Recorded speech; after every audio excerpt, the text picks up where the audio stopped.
যে আল্লাহকে নিরাকার মনে করা হিন্দুদের আকীদা। এইরকম আকীদা যে বিশ্বাস করবে আল্লাহ নিরাকার, ওর কোনো আমল কবুল হবে না। কিন্তু আহলে সুন্নাত ওয়াল জামাতের 1400 বছর থেকে নিয়ে একজন ইমাম এই কথা লেখেনি যে আল্লাহর আকার আকৃতি আছে, বরং সবাই লিখেছেন আল্লাহ হচ্ছেন নিরাকার। আপনাদের সম্মুখে উপস্থিত হয়েছি আল্লাহ পাকের নিকটে দোয়া যেন আমাকে হক বলার, সকলকে হক শুনে তার প্রতি আমল করার তৌফিক দান করেন, পড়েন আমিন। বিরাদর ইসলাম, সর্বপ্রথম একটি কথা নিজের ব্রেনে গেঁথে নেন যে জান্নাতের দারোমাদার হচ্ছে আকীদার উপরে। মানুষ জান্নাতে যাবে তার আমলকে কেন্দ্র করে নয়, তার আকীদা ঈমানকে কেন্দ্র করে। যেই ব্যক্তির আকীদা ঠিক হবে সেই ব্যক্তি পাপের বোঝা নিয়ে যদি কিয়ামতে হাজির হয়, এক না একদিন সেই ব্যক্তি জান্নাতে যাবে। আর যদি কোনো ব্যক্তির আকীদা খারাপ হয়, কোটি কোটি হজ যদি মাথায় করে কিয়ামতে উঠে, সেই ব্যক্তি চিরস্থায়ী জাহান্নামে থাকবে, জান্নাতের খুশবু পর্যন্ত পাবে না। তো জান্নাতে যাবে, জান্নাতের দারোমাদার সমস্ত জিনিস হচ্ছে আকীদার উপরে। জান্নাতে যাওয়ার জন্য আকীদা হচ্ছে শর্ত। একজন ব্যক্তির আকীদা সঠিক রয়েছে, নামাজ পড়ছেন, রোজা রাখছেন, হজ করছেন, আল্লাহ কবুল করবেন। যদি আকীদা খারাপ হয়ে যায়, নামাজ, রোজা, হজ, যাকাত সব ধ্বংস এবং বরবাদ হয়ে যায়। আর হাদিস শরীফের মধ্যে রাসূল পাক সাল্লাল্লাহু আলাইহি ওয়াসাল্লাম বলেছেন যে প্রত্যেক নতুন জিনিস হচ্ছে বিদআত, আর প্রত্যেক বিদআত হচ্ছে ভ্রষ্টতা, আর প্রত্যেক ভ্রষ্টতা হচ্ছে জাহান্নামে। কুল্লু বিদআতিন দালালা। ইবনে তাইমিয়া, যারা বিদআত বিদআত বলে নিজের জাবানের থুথুকে শুকিয়ে দেয়, তাদের সবচাইতে বড় ইমাম ইবনে তাইমিয়া বলছে এই বিদআত শব্দটা ব্যবহার হয়েছে আকীদার ক্ষেত্রে। কোন আকীদা? অর্থাৎ যেই আকীদা 1450 বছর পূর্বে আল্লাহর নবী সাল্লাল্লাহু আলাইহি ওয়াসাল্লাম সাহাবীদেরকে দিয়েছিলেন, যেই আকীদা সাহাবা থেকে তাবেঈ, তারপরে তাবে তাবেঈ, তারপরে চার মাযহাবের ইমাম, তারপরে গস, কুতুব, আবদাল, আওতাল, অর্থাৎ পুরাতন আকীদা যেটা রাসূলুল্লাহর যুগ থেকে চলে আসছেন, সেই আকীদাকে বাদ দিয়ে কেউ যদি নতুন আকীদা তৈরি করে, ও দলিল যা দিয়ে দেয়, নতুন আকীদা যদি তৈরি করে এই আকীদার বাইরে, তাহলে এই রকম সমস্ত আকীদা মান্যকারী হলো বিদআতি। মানুষ বলে না যে কিয়াম করা বিদআত, দুরূদ পড়া বিদআত, এগুলো মানুষের হচ্ছে জেহালত। চোর যখন নিজের চুরি করাকে লুকাইতে চায় তো চোর চোর বলে চিল্লায়। একটি কথা মনে রাখবেন, আহলে সুন্নাত ওয়াল জামাত, সুন্নি, হানাফি, বেরেলভি মুসলমান ছাড়া যারা নিজেকে দেওবন্দি দাবি করে, যারা নিজেকে আহলে হাদিস দাবি করে, তাদের আকীদা আহলে সুন্নাত ওয়াল জামাতের বিপরীত হওয়ার কারণে তারা হচ্ছে বিদআতি ফিরকার লোক। আহলে সুন্নাত ওয়াল জামাত বিদআতি নয়। যদি কিয়াম করা বিদআতি হয়, সকল ফিরকার গ্রহণযোগ্য মুহাদ্দিস ও ইমাম শেখ আব্দুল হক মুহাদ্দিস দেহলভী রাহমাতুল্লাহ আলাইহি নিজের কিতাব আখবারুল আখিয়ার মধ্যে কিয়াম করাকে নেকির কাজ লিখেছেন। তো যদি কিয়াম করা বিদআতি হয় তো দেওবন্দিও বিদআতি হবে, আহলে হাদিসও বিদআতি হবে। ইমাম হালবি রাহমাতুল্লাহ আলাইহি নিজের কিতাব সিরাতে হালবিয়া 3 খণ্ডে বিভক্ত। প্রথম খণ্ড বেইরুত লেবাননের ছাপ 123 পৃষ্ঠার মধ্যে লিখছে যে কিয়াম করা হচ্ছে সওয়াবের কাজ, নেকির কাজ। এটা হাদিস দ্বারা প্রমাণিত রয়েছে, সম্মান অর্থে দাঁড়ানো। মনে রাখবেন, পৃথিবীর মুসলমান বুখারী শরীফ বাবুল কিয়ামের মধ্যে সেই হাদিস, আল্লাহর নবী সাল্লাল্লাহু আলাইহি ওয়াসাল্লাম একজন সাহাবীকে বিভিন্ন সাহাবীর সরদার বানিয়েছিলেন। সাহাবায়ে কেরাম বসে আছেন, আমার আপনার রাসূল সাল্লাল্লাহু আলাইহি ওয়াসাল্লাম বসে আছেন। হঠাৎ করে ওই সাহাবী আসছেন যিনাকে আল্লাহ তাবারাক ওয়া তাআলার নবী সাল্লাল্লাহু আলাইহি সাল্লাম সাহাবীদের লিডার অর্থাৎ সরদার বানিয়েছিলেন। তো আমার আপনার নবী সেই সাহাবীকে দেখে সমস্ত সাহাবীকে বলছেন, কুমু ইলা সাইয়্যিদিকুম, তোমরা সবাই নিজের সরদারের সম্মানে দাঁড়িয়ে যাও। একটু জোরে সুবহানাল্লাহ হবে না? আল্লাহর নবী সাল্লাল্লাহু আলাইহি ওয়াসাল্লাম নিজেই সাহাবীদেরকে বলছেন, তোমরা তোমাদের সরদারের জন্য দাঁড়িয়ে যাও। ইমাম ইবনে হাজার আসকালানী বুখারী শরীফের অনেক ব্যাখ্যার কিতাব লেখা হয়েছে, সবচাইতে গ্রহণযোগ্য কিতাব হচ্ছে ফাতহুল বারী। এই কিতাবের মধ্যে লিখছেন এই কিয়ামটা ছিল সম্মান অর্থে।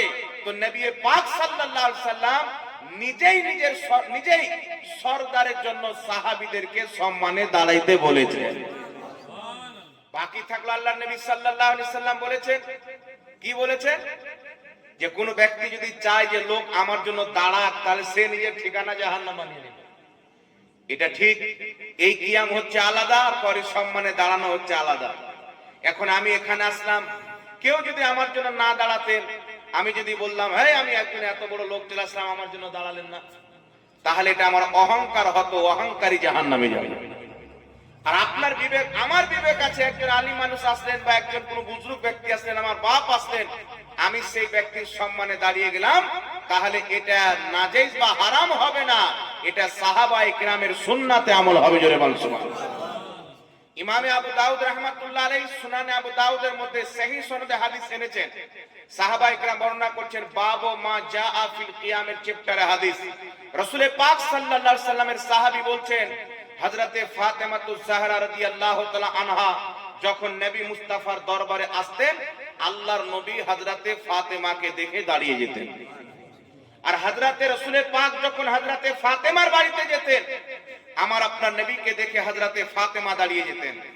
আর রাসূল পাক সাল্লাল্লাহু আলাইহি সাল্লাম মা ফাতেমার পেশানিকে চুমুন দিতেন, কপালকে। আর হযরতে রাসূল আকরাম সাল্লাল্লাহু আলাইহি সাল্লামের হাতকে হযরতে ফাতেমা চুমুন দিতেন। কিন্তু বর্তমান জামানাতে কিছু লোক বেরিয়েছে, তারা বলছে আমরা সহিহ হাদিস মান্যকারী, আমরা পাকা মুসলমান। নবী পাকের হাত মা ফাতেমা চুমুন দিচ্ছে, আল্লাহর নবী নিষেধ করছেন না। আজ যদি কেউ কোনো বুজুর্গ ব্যক্তির হাত চুমুন দিয়ে দেয়, কিছু দাড়ি টুপিওয়ালা শয়তান বেরিয়েছে, বলবে শিরক। তো যেটাকে নবী পাক বৈধ করেছেন, জান্নাতের রানী ফাতেমাতুজ জাহরা নবীর হাতকে চুমুন দিয়েছে, নবী শিরক মনে করেননি, ফাতেমা শিরক মনে করেননি, ওটাকে শিরক বলনেওয়ালা হাদিস মান্যকারী হতে পারে না, ইংরেজদের দালালি করনেওয়ালা হবে। ও কি করে হাদিস মান্যকারী? যেটা রাসূল পাক করেছেন, অনুমতি দিয়েছেন, সেটাকে যেই ব্যক্তি জায়েজ মনে করবে, ওই ব্যক্তি হবে মুসলমান। এই জন্য পৃথিবীর মুসলমান আরেকটি হাদিস শুনেন, বিশুদ্ধ সনদের হাদিস। ইমাম বুখারী রাহমাতুল্লাহ আলাইহি নিজের কিতাব আল আদাবুল মুফরাদের মধ্যে লিখেছেন, মনে রাখবেন ওয়াহাবিদের মাসলাক, তাদের মাযহাব হচ্ছে হাত চুমুন দেওয়া শিরক, তাদের মাযহাব হচ্ছে কদম বসি করা শিরক। কিন্তু আল্লাহর কসম খেয়ে বলি, এটা ওয়াহাবি ধর্মে আছে, কিন্তু নবী মুস্তাফার ধর্মে এটা শিরক বা নাজেজ নয়। কোন মায়ের লাল কিয়ামতের সকাল পর্যন্ত দেখাতে পারে না যে আল্লাহর নবী এটাকে শিরক বলেছেন। যদি কদম বসি করাকে মায়ের কদম, বাপের কদম, মুর্শিদের কদম, ওস্তাদের কদম চুমুন দেওয়া শিরক হয়, তো সর্বপ্রথম এই ফতোয়া আমার আপনার নবীর উপরে পড়বে। আল্লাহর নবী নিজেই মুশরিক হয়ে যাবে। এই জন্য আপনাদেরকে বলতে চাই, পৃথিবীর মুসলমান মরনে সে পহলে এই মুসলমান করলে যারা গौर, ওয়াহাবিयों का खुदा और है, सुन्नियों का खुदा। তাদের নিকটে তাদের খোদা মিথ্যা বলতে পারে, কিন্তু আমাদের নিকটে আমাদের খোদা কোনোদিন মিথ্যা বলতে পারে না। মানুষ বলতে চাই হুজুর, তারাও তো একই খোদা মানে, তারাও তো একই রাসূল মানে, তারাও তো একই কোরআন হাদিস মানে, সবারই ধর্মতে ইসলাম, তো এত কেন দ্বন্দ্ব? এই পৃথিবীর মুসলমান, আমি আপনাকে বলতে চাই, আমি সব ফিরকার কিতাবকে পড়েছি। আহলে হাদিস দেওবন্দীদের ইমাম ইসমাইল দেহলভি এক রোজা কিতাবের মধ্যে লিখেছে, মিথ্যা বলা আল্লাহর কুদরতের অন্তর্ভুক্ত। অর্থাৎ আল্লাহ মিথ্যা বলতে পারে। আর আহলে সুন্নাত ওয়াল জামাতের ইসলামের কোরআন হাদিসের আকীদা হচ্ছে মিথ্যা বলা আল্লাহর কুদরতের অন্তর্ভুক্ত নয়। তো তাদের খোদা মিথ্যা বলতে পারে, আমাদের খোদা মিথ্যা বলা থেকে পাক, তো তার খোদা আমার খোদা এক কি করে হলো? আল্লাহর নবী সাল্লাল্লাহু আলাইহি সাল্লাম বলছেন, মুসনাদে বাজ্জারের সহিহ হাদিস, আমার আপনার নবী বলছেন, আল আম্বিয়া ও আহিয়াউন ফি কুবুরিহিম ইউসাল্লুন, আল্লাহর প্রত্যেক নবী নিজের কবরে জিন্দা, নামাজ আদায় করে। রাসূল পাক বলছেন, সহিহ মুসলিমের হাদিস, মারাতু আলা মুসা ওয়া হুয়া ইউসাল্লি ফি কবরিহি, আমি মুসা নবীর কবরের পাশ দিয়ে গেলাম, দেখলাম মুসা নবী কবরে দাঁড়িয়ে দাঁড়িয়ে নামাজ পড়ছেন। আমার আপনার নবী বলছেন, সুনান ইবনে মাজার সহিহ হাদিস, ইন্নাল্লাহা হাররামা আলাল আরদি আন তাকুলা আজসাদাল আম্বিয়া ফানাবিয়ুল্লাহি হাইয়ুন ইরযাকু, রাসূল পাক বলছেন, আল্লাহ জমিনের উপরে হারাম করে দিয়েছেন, জমিন নবীদের শরীরকে খেতে পারে না, নবীগণ নিজের কবরে সহশরীরে জিন্দা আছে। ইমাম ইবনে হাজার আসকালানী রাহমাতুল্লাহ আলাইহি বুখারী শরীফের সারা ফাতুল বারীর মধ্যে লিখছেন আল্লাহর নবী সহসরলে জিন্দা আছেন, উনি যেখানে খুশি যেতে পারেন। ইমাম জালালউদ্দিন সিউতি আল হাওয়ালিল ফাতাওয়ার দ্বিতীয় খণ্ডে লিখছেন আল্লাহর নবী নিজের কবরে সহসরলে জিন্দা আছেন, যেখানে ইচ্ছা সেখানে যেতে পারেন। ইমাম আলুসি রাহমাতুল্লাহ আলাইহি তাফসিরে রুহুল মাআনিতে লিখছেন আল্লাহর নবী নিজের কবরে সহসরলে জিন্দা আছেন, যেখানে খুশি যেতে পারেন। ইমাম মুল্লা আলী কারি মিরকাতে লিখছেন নবী মুস্তাফা রওজাতে সহসরলে জিন্দা আছেন, যেখানে খুশি যেতে পারে। তো আল্লাহর নবী বলছেন নবীগণ কবরে সহসরলে জিন্দা, নামাজ আদায় করে, দাঁড়িয়ে দাঁড়িয়ে নামাজ আদায় করে, আল্লাহ রিজিক দেয়, তারা খাওয়া দাওয়া করে। আর আহলে হাদিস দেওবন্দীদের ইমাম ইসমাইল দেহলভী তাকওয়াতুল ঈমানে লিখছে নবী মরে মাটির সাথে মিশে গেছে। তো তাদের নবী মুর্দা, আমাদের নবী জিন্দা, তো দুইজনের নবী এক কি করে হলো? তাদের নবী মরে মাটির সাথে মিশে গেছে আর আমাদের নবী জিন্দা আছেন। এখানে রেকর্ডিং হচ্ছে, কোন মায়ের লালের হিম্মত যদি হয় তাহলে বলুক যে আমাদের মৌলবী এই কিতাবে লেখেন। হিম্মত থাকলে বলুক, আমরা কিতাব জমা করে তারপরে বক্তব্য দিয়ে পড়ালেখা করে এই কয়েক বছরে 7 লক্ষ টাকার কিতাব কিনেছি। যা পড়ার জামানাতে কিনেছি, বক্তব্যের জামানাতে 7 লক্ষ টাকার চাইতে বেশি কিতাব কিনে জমা রেখেছি। মুসলমান, আমি আপনাকে বলতে চাই তাদের নিকটে কি আল্লাহর হাত আছে, পাও আছে, এরকম মৌলবী আছে না? কুরআন পাকের কিছু আয়াত আছে, আয়াতে মুতাশাবিহাত, যে আয়াতের জাহিরি অর্থ মানা নাজায়েজ। আল্লাহ পাক পবিত্র কোরআন সূরা আলে ইমরানে বলেছেন, কি বলেছেন? কোরআন পাকে দুই ধরনের আয়াত রয়েছে। এক ধরনের আয়াতকে বলা হয় আয়াতে মুহকাম, আরেক ধরনের আয়াতকে বলা হয় আয়াতে মুতাশাবিহাত। অর্থাৎ যেগুলি আয়াতে মুহকাম আল্লাহ বলছেন তার অর্থ প্রকাশ্য রয়েছে, আর যেগুলি আয়াতে মুতাশাবিহাত তার অর্থ আল্লাহ ছাড়া কেউ জানে না। তো যারা ঈমানদার হেদায়েত প্রাপ্ত মুত্তাকিন তারা বলে আমরা এর অর্থ আল্লাহর উপরে ছাড়লাম, আমরা ঈমান আনলাম, কিন্তু এর অর্থ আল্লাহ ছাড়া কেউ জানে না। কিন্তু এই জাহিল মূর্খ ব্যক্তি সমাজে বেরিয়ে মানুষকে বলতে চাচ্ছে আল্লাহ হাতের কথা বলেছেন মানে আল্লাহর হাত আছে, পায়ের কথা বলেছে মানে আল্লাহর আকার আকৃতিওয়ালা পা আছে। এমন কি যে পৃথিবীর মুসলমান আহলে হাদিসদের ইমাম ওয়াহিদুজ্জামান নিজের কিতাব হাদিয়াতুল মাহদি নুজুলুল আবরার মধ্যে লিখেছে যে যেমন মানুষের হাত পা আছে, হাকিকি হাত পা, এইরকম আল্লাহরও হাকিকি হাত পা, চোখ নাক আছে। এইরকম নাপাক এবং নোংরা আকীদা বাংলাদেশে একটা মৌলবি বেরিয়েছে আব্দুর রাজ্জাকর নাম, সে একটি কিতাব লিখেছে উপদেশ। এই কিতাবের 15 নম্বর পৃষ্ঠার মধ্যে লিখছে যে আল্লাহকে নিরাকার মনে করা হিন্দুদের আকীদা। এইরকম আকীদা যে বিশ্বাস করবে আল্লাহ নিরাকার, ওর কোনো আমল কবুল হবে না। কিন্তু আহলে সুন্নাত ওয়াল জামাতের 1400 বছর থেকে নিয়ে একজন ইমাম এই কথা লেখেনি যে আল্লাহর আকার আকৃতি আছে, বরং সবাই লিখেছেন আল্লাহ হচ্ছেন নিরাকার। আমি নাম বলে দিচ্ছি, কিতাবে যদি না থাকে যেটা চোরের শাস্তি, ওটা আমার শাস্তি। কোন মায়ের লাল যদি থাকলে এখানে বসা, আমরা প্রমাণ করে যাব। কিতাবটির নাম হচ্ছে কিতাবুল আসমা ওয়া সিফাত, লেখকের নাম হচ্ছে ইমাম বাইহাকি, সকলের গ্রহণযোগ্য মুহাদ্দিস। এই কিতাবের মধ্যে লিখছেন প্রত্যেক মুসলমানের জন্য জানা আবশ্যক, ওয়াজিব যে তাদের আল্লাহ হচ্ছে নিরাকার। ইমাম মাতুরিদি রাহমাতুল্লাহ আলাইহি আহলে সুন্নাত ওয়াল জামাতের দুইজন ইমাম মাতুরিদি এবং আশআরী। ইমাম মাতুরিদি রাহমাতুল্লাহ আলাইহি হাজার বছর পূর্বে তাফসিরে মাতুরিদির মধ্যে লিখেছে যেখানে আল্লাহ হাত পায়ের কথা বলেছেন এর দ্বারা আল্লাহ নিজের সিফাতকে বুঝিয়েছেন, আকার আকৃতিকে বুঝায়নি। ইমামে আযম আবু হানিফা যিনি সাহাবীকে মাথার চোখে দেখেছেন, রাসূল পাক বলছেন তিরমিজি শরীফের হাদিস, যেই ব্যক্তি আমাকে দেখলো, আমাকে দেখনে ওয়ালাকে দেখলো, তাকে জাহান্নামের আগুন জ্বালাতে পারে না। নবীকে দেখনে ওয়ালা সাহাবীকে ইমামে আযম আবু হানিফা দেখেছেন। সুবহানাল্লাহ। ইমাম ইবনে হাজার আসকালানী ইমাম সাহাবী মিজানুল ইতিদালের মধ্যে লিখেছে, আর সিয়ারু আলামিন নুবালার মধ্যে ইমাম সাহাবী লিখেছেন যে ইমামে আযম আবু হানিফা মাথার চোখে সাহাবীকে দেখেছেন। তো যিনি রাসূলের হাদিস মোতাবেক জান্নাতি প্রমাণ হয়, এই ইমামে আযম আবু হানিফা নিজের কিতাবের মধ্যে লিখছেন আল ফিকহুল আকবরের মধ্যে লিখতেছে যে আল্লাহ তাবারাক ওয়া তাআলা আকার আকৃতি থেকে চিরপবিত্র। সুবহানাল্লাহ। ইমাম ইবনে হাজার আসকালানী ফাতহুল বারীতে লিখছেন আল্লাহ নিরাকার। ইমাম নববী রাহমাতুল্লাহ আলাইহি শারহে মুসলিমে লিখছেন আল্লাহ নিরাকার। আমি তো আপনাকে যদি নাম বলতে লাগি 50 জনের চাইতে বেশি ইমামের রেফারেন্স দিতে পারি, কিন্তু যারা বলে আল্লাহর আকার আকৃতি আছে, কুরআন হাদিসের আয়াতে মুতাশাবিহাতকে নিয়ে অপব্যাখ্যা করে মানুষকে বোকা বানায় জাহিরি অর্থ নিয়ে, এই জাহিলকে ধরে বলবে যে আল্লাহর আকার আকৃতি আছে, এটা আহলে সুন্নাত ওয়াল জামাতের কোনগুলো ইমাম বলেছে এটা তুমি হাজির করো। আর আমি আপনাকে ইমামদের কিতাব থেকে দেখাবো, মুহাদ্দিসিনে কেরাম বলেছে যারা আল্লাহর আকার আকৃতি মানে এরা হচ্ছে দেহুবাদী বিদআতি ফিরকার লোক, এরা জান্নাতি দল আহলে সুন্নাত ওয়াল জামাতের লোক নয়।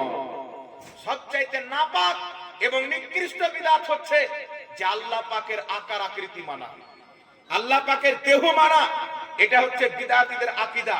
নবী পাককে কবরে মুর্দা মানা, এটা হচ্ছে বিদআতীদের আকীদা। কারণ ইবনে তাইমিয়া লামাযহাবীদের ইমাম নিজের কিতাব মিনহাজুস সুন্নাহর মধ্যে লিখেছেন নিকৃষ্ট বিদআত কাকে বলে, জাহান্নামী বিদআত কাকে বলে, যেটা কোরআনের বিপরীত হবে, হাদিসের বিপরীত হবে, সাহাবায়ে কেরামের আসারের বিপরীত হবে। একই কথা শেখ আব্দুল হক মুহাদ্দিস দেহলভী আরো মুহাদ্দিসিনে কেরাম ব্যাখ্যা করেছেন। তো নবীর কবরে মরা মানুষ পড়ে আছে, এটা সহিহ হাদিসের বিপরীত আকীদা হওয়ার কারণে বিদআতি আকীদা। আল্লাহর আকার আকৃতি আছে, এটা মুহাদ্দিস সালাফদের আকীদার বিরোধ হওয়ার কারণে এটা হচ্ছে বিদআতি আকীদা। আল্লাহ মিথ্যা বলতে পারে, কুরআন হাদিসের বিপরীত হওয়ার কারণে এইগুলি হচ্ছে নাপাক বিদআতি আকীদা। এইজন্য পৃথিবীর মুসলমান যাদের আকীদার মধ্যে বিদআত হবে, ওরা পৃথিবীর যেই তরিকাতে নামাজ পড়ুক, ওর নামাজ আর ইবলিসের 90 কোটি বছরের নামাজের মধ্যে কোনো তফাৎ থাকতে পারে না। যদিও কিছু সময়ের জন্য ইবলিসের নামাজ কবুল হয়েছিল, আদম নবীর সম্মান করেনি বলে নামাজ বরবাদ হয়ে গেছে। আর যারা আল্লাহর দেহ মানে আল্লাহ মিথ্যা বলতে পারে এরকম আকীদা লালন করে, এদের কোনো সেজদা আল্লাহর দরবারে দাম নাই। এইজন্য আপনাদেরকে বলতে চাই, পৃথিবীর মুসলমান হাজারো হাজারো নাপাক আকীদা এদের মধ্যে ভরা আছে।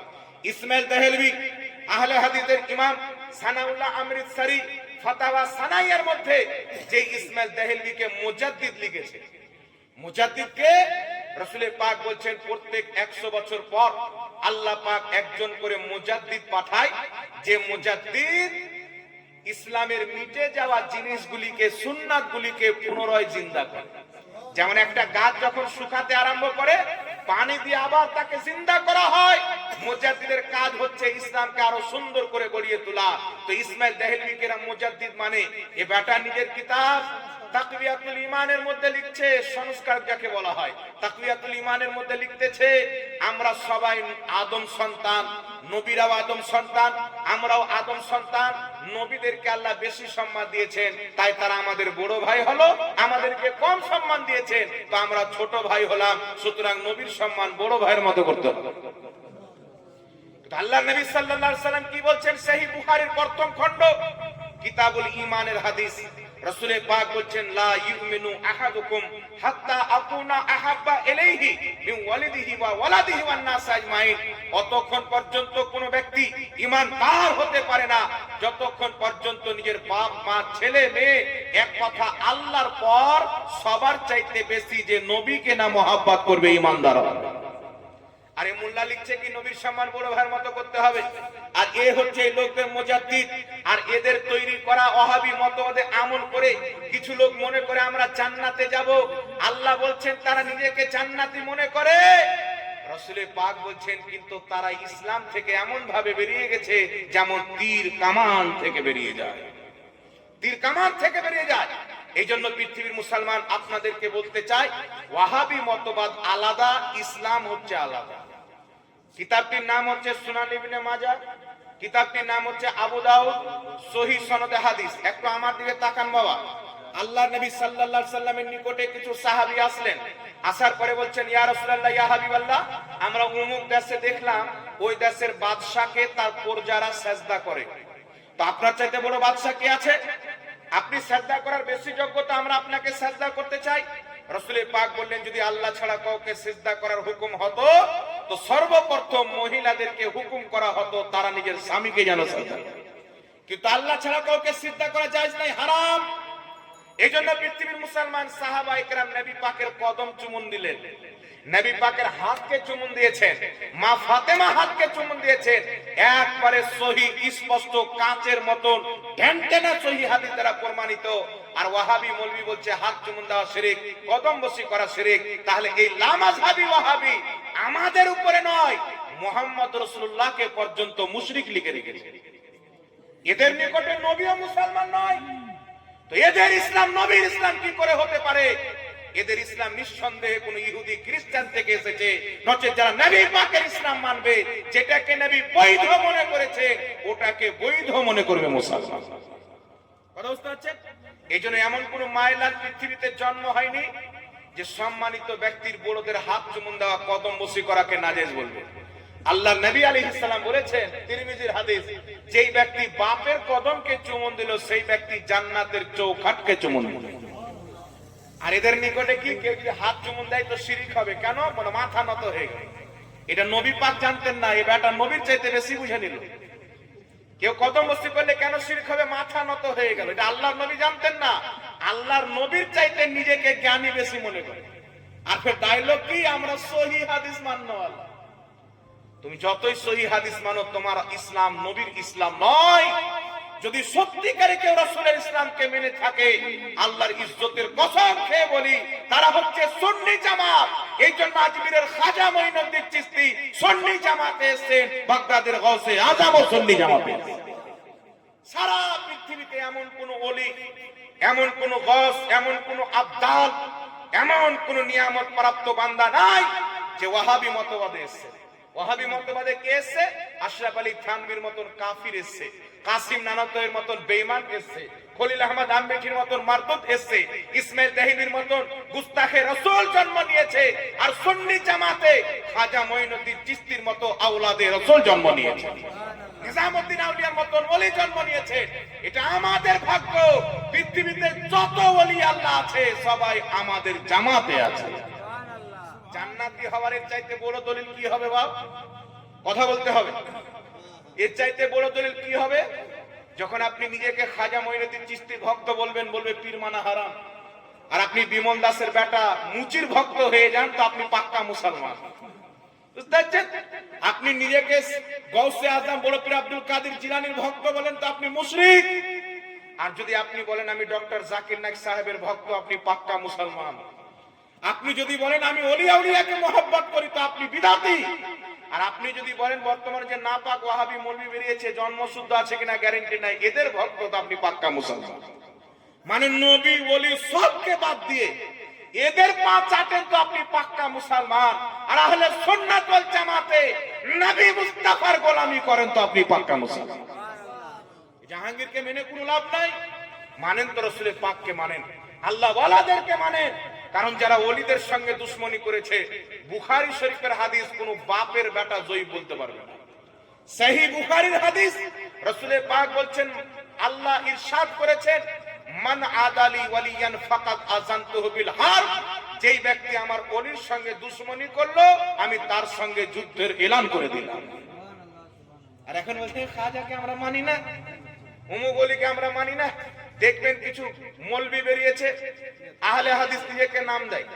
একজন দেওবন্দি বলছে পীর মানা যাবে না, অথচ দেওবন্দি মাদ্রাসার প্রতিষ্ঠাতা কাসিম নানতাবি হাজী ইমদাদুল্লাহ মুহাজির মাক্কির মুরিদ, আশরাফ আলী থানভী হাজী ইমদাদুল্লাহ মুহাজির মাক্কির মুরিদ, তবলিগি জামাতের প্রতিষ্ঠাতা ইলিয়াস কান্দেওয়ালি সাহেব রশিদ আহমদ গাঙ্গুহির মুরিদ। আর লা মাযহাবিদের মুজাদ্দিদ ইসমাইল দেহলভী সৈয়দ আহমদ রায়বারেলির মুরিদ। তো পীর মানা যদি হারাম হয়, পীর মানা যদি বিদাত হয়, পীর মানা যদি শিরক হয়, তাহলে লা মাযহাবিরা পীর মান্যকারী ইসমাইল দেহলভীকে নিজের বাপ কেন বানিয়েছে? প্রশ্ন হচ্ছে তাকে কেন নিজের বাপ বানিয়েছে? আর আমি তাদেরকে আয়না দেখাতে চাই। আজকে যদি একটা হাদিস বলি, কালকে বলবে জয়ীফ হাদিস বলেছে, তো তোমার বাপের কিতাব থেকে রেফারেন্স নিয়ে নাও। কিতাবটির নাম হচ্ছে সিরাতে মুস্তাকিম, লিখেছে তোমাদের মুজাদ্দিদ ইসমাইল দেহলভী। আল্লাহ পাক বলেছে, ইয়া আইয়ুহাল্লাযীনা আমানুত্তাকুল্লাহা ওয়া কুনু মা'আস সাদিকিন। হে ঈমানদার, আল্লাহকে ভয় করো, সত্যবাদীর সঙ্গী হয়ে যাও। ইসমাইল দেহলভী বলতেছে সত্যবাদীর সঙ্গী হয়ে যাও, অর্থাৎ হক্কানি মুর্শিদের হাতে মুরিদ হয়ে যাও। লা মাযহাবিদের বড় ফতোয়ার কিতাব ফাতাওয়া উলামায়ে আহলে হাদিস 10তম খণ্ডের মধ্যে লেখা আছে হক্কানি পীরের হাতে মুরিদ হওয়া জায়েজ আছে। সুবহানাল্লাহ। লা মাযহাবিদের সবচেয়ে বড় মুনাজির সানাউল্লাহ আমৃতসরি নিজের কিতাব ফাতাওয়া সানাইয়াত প্রথম খণ্ডের মধ্যে লিখছে, তাকে প্রশ্ন করা হলো মুর্শিদ কি ধরা ফরজ, ধরতে হবে? তো উত্তরে জবাবে লিখতেছেন যে মুর্শিদ ধরা হচ্ছে মুস্তাহাব, সওয়াবের কাজ, নেকির কাজ। এটা সাহাবীদের থেকে প্রমাণিত, কারণ সাহাবায়ে কেরাম উনাদের মধ্যে যারা বেশি আল্লাহ পাকের পরিচয় মারিফাত জানতেন, তাদের সোহবত ইখতিয়ার করতেন। জোরে বলেন সুবহানাল্লাহ।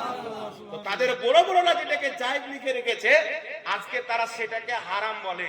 আর শরীয়তের বিধান হচ্ছে, কোন ব্যক্তি যদি হারামকে হালাল মনে করে জেনে শুনে, সেই ব্যক্তি কাফির হয়ে যাবে। তাহলে তাদের যেগুলো মৌলবি পীর মানাকে জায়েজ বলেছেন, তাদের ফতোয়ায় কি মুসলমান আছে? কথা বলে মুসলমান থাকবে? কোন মতে থাকবে না। এই জন্য আপনাদেরকে বলতে চাই, পৃথিবীর মুসলমান, আমাদের দ্বন্দ্ব হচ্ছে আকীদাকে নিয়ে। আরেকটি কিতাব নেন, কিতাবটির নাম হচ্ছে সিরাতে মুস্তাকিম, দেওবন্দের ছাপ, 148 নাম্বার পৃষ্ঠা। আমার পূর্বে কে বলছিলেন আমি শুনছিলাম, তো আমি আপনি একটা বলতে চাই। হযরত বলছিলেন এই কিতাবের মধ্যে ইসমাইল দেহলভিকে আহলে হাদিসরাও নিজের মুজাদ্দিদ মানে, আর দেওবন্দি ভাইরাও তিনাকে নিজের মাথার তাজ, সবচেয়ে বড় বুজুর্গ মানে। এই ইসমাইল দেহলভি লিখছে সিরাতে মুস্তাকিমের 148 পৃষ্ঠায়, নামাজের মধ্যে যদি জিনার স্মরণ চলে আসে, নামাজ হয়ে যাবে। স্বামী স্ত্রীর সোহবতের স্মরণ চলে আসে, নামাজ হয়ে যাবে। গরু ছাগলের স্মরণ চলে আসে, নামাজ হয়ে যাবে। গাধার স্মরণে কেউ যদি ডুবে যায়, তবুও নামাজ হয়ে যাবে। কিন্তু মুহাম্মদ রাসূলুল্লাহর দিকে যদি স্মরণ নিয়ে যায়, তো নামাজ হবে না, শিরক হবে। বলেন কি করে এদের সঙ্গে বন্ধুত্ব হবে? কি করে সম্পর্ক হবে? আমার বাপকে গালি দেখ, কালকে তার সাথে চা খেতে আমি রাজি হতে পারি। আমার মা তুলে গালি দেখ, ক্ষমা করে দিতে পারি। আমাকে গালি দেখ, আমার আপত্তি নাই। সব দিক দিয়ে সমঝোতা হতে পারে। মুস্তাফা জানে রহমতের ইজ্জত নিয়ে কোনো কম্প্রোমাইজ মুসলমান করতে পারে না। নারে তাকবীর, নারে রিসালাত, মাসলাকে আলা হযরত। এইজন্য আমি বলতে চাই, কেউ যদি নবীর সম্মানে দাঁড়িয়ে কিয়াম করে নেয়, তাকে বিদাতি বলো। যে গাধার শরণ চাইতে নবীর শরণকে নিকৃষ্ট বলেছে, ও কোন হাদিস দ্বারা সুন্নাতি প্রমাণ হয়েছে? কিন্তু সাহাবায়ে কেরামের কি আকীদা ছিল? বুখারী শরীফের মধ্যে হাদিস, সাহাবায়ে কেরাম বর্ণনা করছেন, আল্লাহর নবী যোহর এবং আসরের কেরাত করতেন। জিজ্ঞাসা করলেন আপনি কি করে বুঝলেন? তো সাহাবায়ে কেরাম নামাজের মধ্যে টুকুর টুকুর করে নবী মুস্তাফার চেহারার দিকে তাকাতেন। সুবহানাল্লাহ, সুবহানাল্লাহ। যোহরের নামাজ, আসরের নামাজে কেরাত জোরে হয় না। আর কেউ যদি নবীর পিছন থেকে নবীর ঠোঁট হিলছে, সাহাবী বলছেন যোহরের নামাজে দেখলাম, আসরের নামাজে দেখলাম নবী পাকের ঠোঁট হিলছে, লড়াচড়া করছেন, তো আমি বুঝতে পারলাম নবী কেরাত করছেন। তো সাহাবায়ে কেরাম নামাজ তো আল্লাহর ইবাদতে ছিলেন, কিন্তু মুস্তাফার জবানের দিকে তাকাচ্ছিলেন, নবী পাকের চেহারার দিকে তাকাচ্ছিলেন। তাহলে আপনারা বলেন তো বাবা, এটাতে নবীর দিকে ধ্যান সাহাবা নিয়ে গেছিলেন কি জাননি? আগে আরেকটি হাদিস শুনেন, এই বুখারীতে আছে, হযরতে আবু বকর সিদ্দিক রাদিয়াল্লাহু তাআলা আনহুকে আমার আপনার নবী মুস্তাফা ইমাম বানালেন। কি বানালেন? উনি নামাজ পড়াচ্ছেন, নবী হুজরাতে আছেন, সাহাবায়ে কেরাম তিনার পিছে নামাজ পড়ছেন, আবু বকর সিদ্দিক রাদিয়াল্লাহু তাআলা আনহু ইমাম। ইতিমধ্যে আবু বকর সিদ্দিক নামাজের রত অবস্থাতে আছেন, আমার আপনার নবী হুজরা থেকে বেরিয়ে এসেছেন। তো যারা পিছনে সাহাবী নামাজ পড়ছেন, তিনারা নবীর দিকে তাকিয়েছেন, দেখে নিয়েছেন। তো সাহাবায়ে কেরাম নামাজের মধ্যে তালিম আছে, তালিমেরে আবু বকর সিদ্দিকের ধ্যানকে নবীর দিকে নিয়ে যাচ্ছেন। আবু বকর একটু তাকাও, নবী পাক এসেছেন, তাকাও। নামাজের মধ্যে রাসূল পাক বলছেন, যদি কেউ ভুল করে, ইমাম সাহেব যদি ভুল করে, তো সিস্টেম কি আছে? পুরুষ মানুষ সুবহানাল্লাহ বলবে। কি বলবে? আল্লাহু আকবার বললেও হবে। সুবহানাল্লাহ বলবে, পুরুষ মানুষ তাসবিহ বলবে, আর মহিলারা হাতে উল্টো ভাগে তালি মারবে। ওই জামানাতে মহিলারাও নামাজ পড়তো রাসূলুল্লাহর যুগে, এটা হচ্ছে বিধান। কিন্তু এখানে উল্টা, নবী পাক এসেছেন, আবু বকর সিদ্দিক আসরের নামাজ পড়াচ্ছেন, আর সাহাবায়ে কেরাম উল্টো হাতে তালি মেরে আবু বকর সিদ্দিকের ধ্যান নবীর দিকে নিয়ে যাচ্ছেন। হযরতে আবু বকর সিদ্দিক তাকাচ্ছেন যে ইমামুল আম্বিয়া চলে এসেছেন, উনি মুসাল্লা থেকে এক কদম পিছে চলে এসেছেন। সুবহানাল্লাহ, সুবহানাল্লাহ। নারে তাকবীর, নারে রিসালাত, মাসলাকে আলা হযরত। ইসমাইল দেহলভি যুক্তি দিচ্ছে, গরুর শরণ যদি আসে, গাধার শরণ যদি আসে, জেনার শরণ, কোন বেশ্যা মহিলার সঙ্গে সময় কাটানোর শরণ যদি আসে, এটা ঘৃণার সহিত আসবে, তাই সমস্যা নাই, নামাজ হবে। আর নবীর স্মরণ যদি আসে, এটা সম্মানের ক্ষেত্রে আসবে। আর নামাজের মধ্যে আল্লাহ ছাড়া কারোর সম্মান করা শিরক হবে। আর আবু বকর সিদ্দিক বুখারী শরীফের হাদিস, নবী পাকের সম্মানের জন্য মুসাল্লা ছেড়ে পিছে চলে আসে। সাহাবার আকীদা কি ছিলেন? নবী পাকও বললেন না তুমি ভুল করলে, তো নবী আকীদা দিচ্ছেন আলাদা। আর এই বেটা ইসমাইল জাহিলি বলছেন নামাজে নবীর দিকে ধ্যান নিয়ে গেলে শিরক হবে। আগে দেখেন আবু বকর সিদ্দিক এক কদম পিছে পাও করলেন। দয়ার নবী মুস্তাফা, ভাই কথা বলেন না, সামনে হিলালা করিয়েন। দয়ার নবী মুস্তাফা সাল্লাল্লাহু আলাইহি সাল্লাম বলছেন আবু বকর সিদ্দিক তুমি নামাজ পড়াও, তুমি পিছে আসিও না, নামাজ পড়াও। হযরতে আবু বকর সিদ্দিক মুসাল্লা ছেড়ে প্রথম কাতারে চলে আসলেন। আমার আপনার নবী মুস্তাফা মুসাল্লাতে চেপে নামাজ পড়ালেন, সাজদা সহ করলেন না। এখানে একটা পয়েন্ট বুঝবেন ব্রাদার, ধরেন হযরত নামাজ পড়াচ্ছেন, ইনার পিছনে আপনারা নামাজ পড়ছেন, ঈদের নামাজ বা জুমার নামাজ। এত লম্বা নামাজ হয়েছে যে ইমাম সাহেব রুকুতে গেছেন, পিছনের 2-3 কাতার রুকুতে চলে গেছেন সামনে, আর যারা পিছন দিকে আছেন ইনারা আওয়াজ টাওয়াজ পায়নি, ইনারা কিয়ামে দাঁড়িয়ে আছেন। তো আমি হাঁটতে হাঁটতে যাচ্ছি, গিয়ে বলছি আরে ভাই আপনাদের ইমাম রুকুতে চলে গেছেন, আপনারাও যান। তারপর আমার কথা শুনে আপনারা রুকুতে গেলেন, তো যারা আমার কথা শুনে রুকু করবে ওদের নামাজ হবে? কেন হবে না? আমি নামাজের বাইরে। আর নামাজে বাইরের লোকের কথা শুনে যদি রুকু সাজদা করেন নামাজ ফাসিদ। রাসূলের পাক নামাজের বাইরে।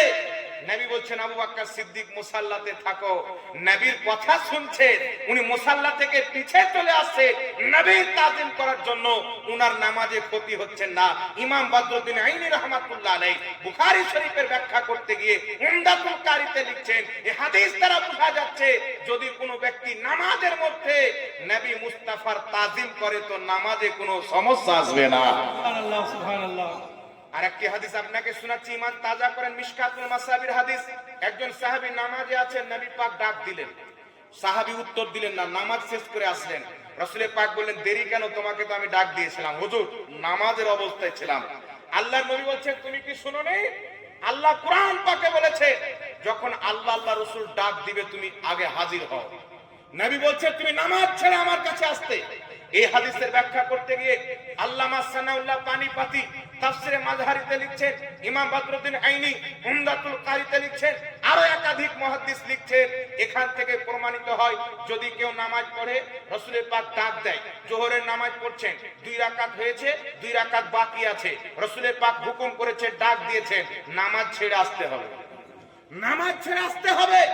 রাসূলের পাক যা যা বলবেন তিনি শুনবেন, আল্লাহ নবীর সমস্ত কথা শুনবেন, কাজ করবেন, কাজ কমপ্লিট করে নবী পাক অনুমতি দিবেন, আবার নামাজে যাবে।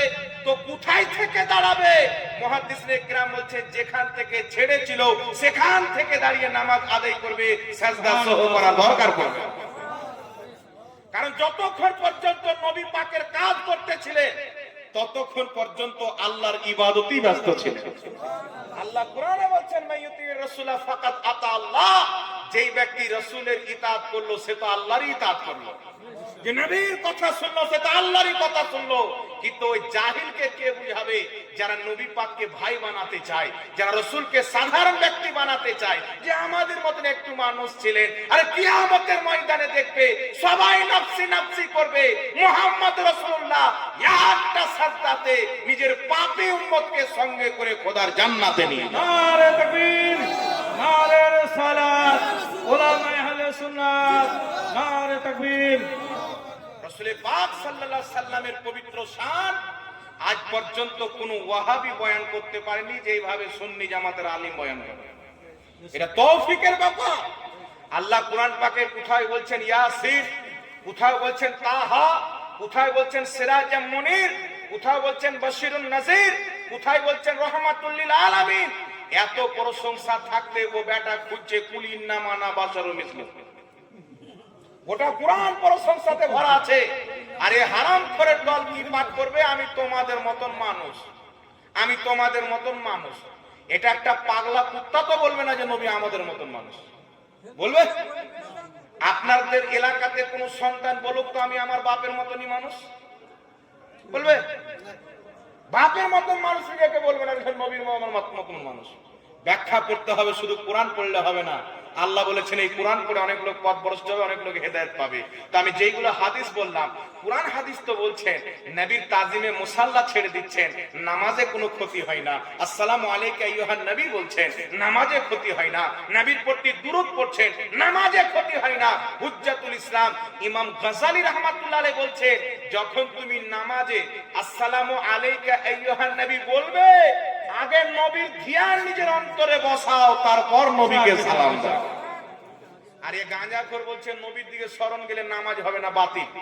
গরুর স্মরণ আসলে নামাজ হবে, কুকুর শিয়ালের স্মরণ আসলে নামাজ হবে, নবীর স্মরণ আসলে নামাজ হবে না। আর এই ইসমাইল দেহলভিকে নিজের আব্বা বানিয়েছে ওয়াহাবিরা। এই জন্য আমরা ওকে তালাক দিয়েছি, আলা হযরতের দামানকে ধরেছি। এরা যখন বলছিল নবী মরে মাটির সাথে মিশে গেছে, তাকওয়াতুল ইমানে ওয়াহাবিদের ইমাম লিখেছে, আলা হযরত উত্তরে বলছেন, তু জিন্দা হে ওয়াল্লাহ, তু জিন্দা হে ওয়াল্লাহ, মেরে চশমে আলম সে ছুপ জানে वाले। সুবহানাল্লাহ, সুবহানাল্লাহ। যখন বলছিল নবীর সম্মান বড় ভাইয়ের মতো করতে হবে, ইমাম আহলে সুন্নাত বলেছিল সবসে আওলা ওয়ালা হামারা নবী, সবসে পালা ওয়ালা হামারা নবী। এরা যখন লিখেছিল নবীকে পিঠ পিছনের খবর নাই, নবী পাক কিছু শুনতে পায় না, আলা হযরত উত্তরে বলেছিলেন যে দোরো নজদীক কে সুননে ওয়ালে ও কান, কানে লালে কারামত পে লাখো সালাম। এরা যখন বলেছিল নবী মুস্তাফা খোদাকে দেখেনি, গায়েব জানে না, আলা হযরত বলেছিলেন और कोई गैब क्या तुमसे नेहा हो भला, जब ना खुदा ही छुपा तुम पे करोड़ों दो। সুবহানাল্লাহ, সুবহানাল্লাহ। যিনি ডাকে ডাকে কদমে কদমে 1000 চাইতে বেশি কিতাব লিখেছেন নবীর ইজ্জতের পহরাদারি করার জন্য। যখন ওয়াহাবিদের মৌলভী রশিদ আহমদ গাঙ্গুহি ইসমাইল দেহলভী লিখেছিল আল্লাহ মিথ্যা বলতে পারে, জবাব কে দিয়েছিল? আলা হযরত দিয়েছিল। তাহলে যেই আলা হযরত আল্লাহকে যারা মিথ্যাবাদী বানাচ্ছিল, আলা হযরত তাদের বিপক্ষে কিতাব লিখে আল্লাহর ইজ্জতের পহরাদারি করেছে। সুবহানাল্লাহ হবে না? সুবহানাল্লাহ, সুবহানাল্লাহ। জি। তাহলে আমরা কার পক্ষে হব? যে নবীর ইজ্জতকে ঘটার চেষ্টা করেছে, আল্লাহর বেয়াদবি করেছে, তার পক্ষে হব, না জিনারা নামুসে রিসালাতের মুহাফিজগিরি করেছেন তার পক্ষে হব? এই জন্য পৃথিবীর মুসলমান আলা হযরত 1000 চাইতে বেশি কিতাব লিখে এমন এদেরকে মার দিয়েছেন, এমন মার দিয়েছেন, আলা হযরতের নাম লিলি এদের হাজমা বিগড়ে যায়, হাজমা। কিন্তু আলহামদুলিল্লাহ আমি চ্যালেঞ্জ করে বলছি, আলা হযরতের কোন কিতাবে কোন একটি আকীদা কুরআন হাদিসের খেলাফ কোন মায়ের লাল দেখাতে পারে না, আজ পর্যন্ত পারেনি।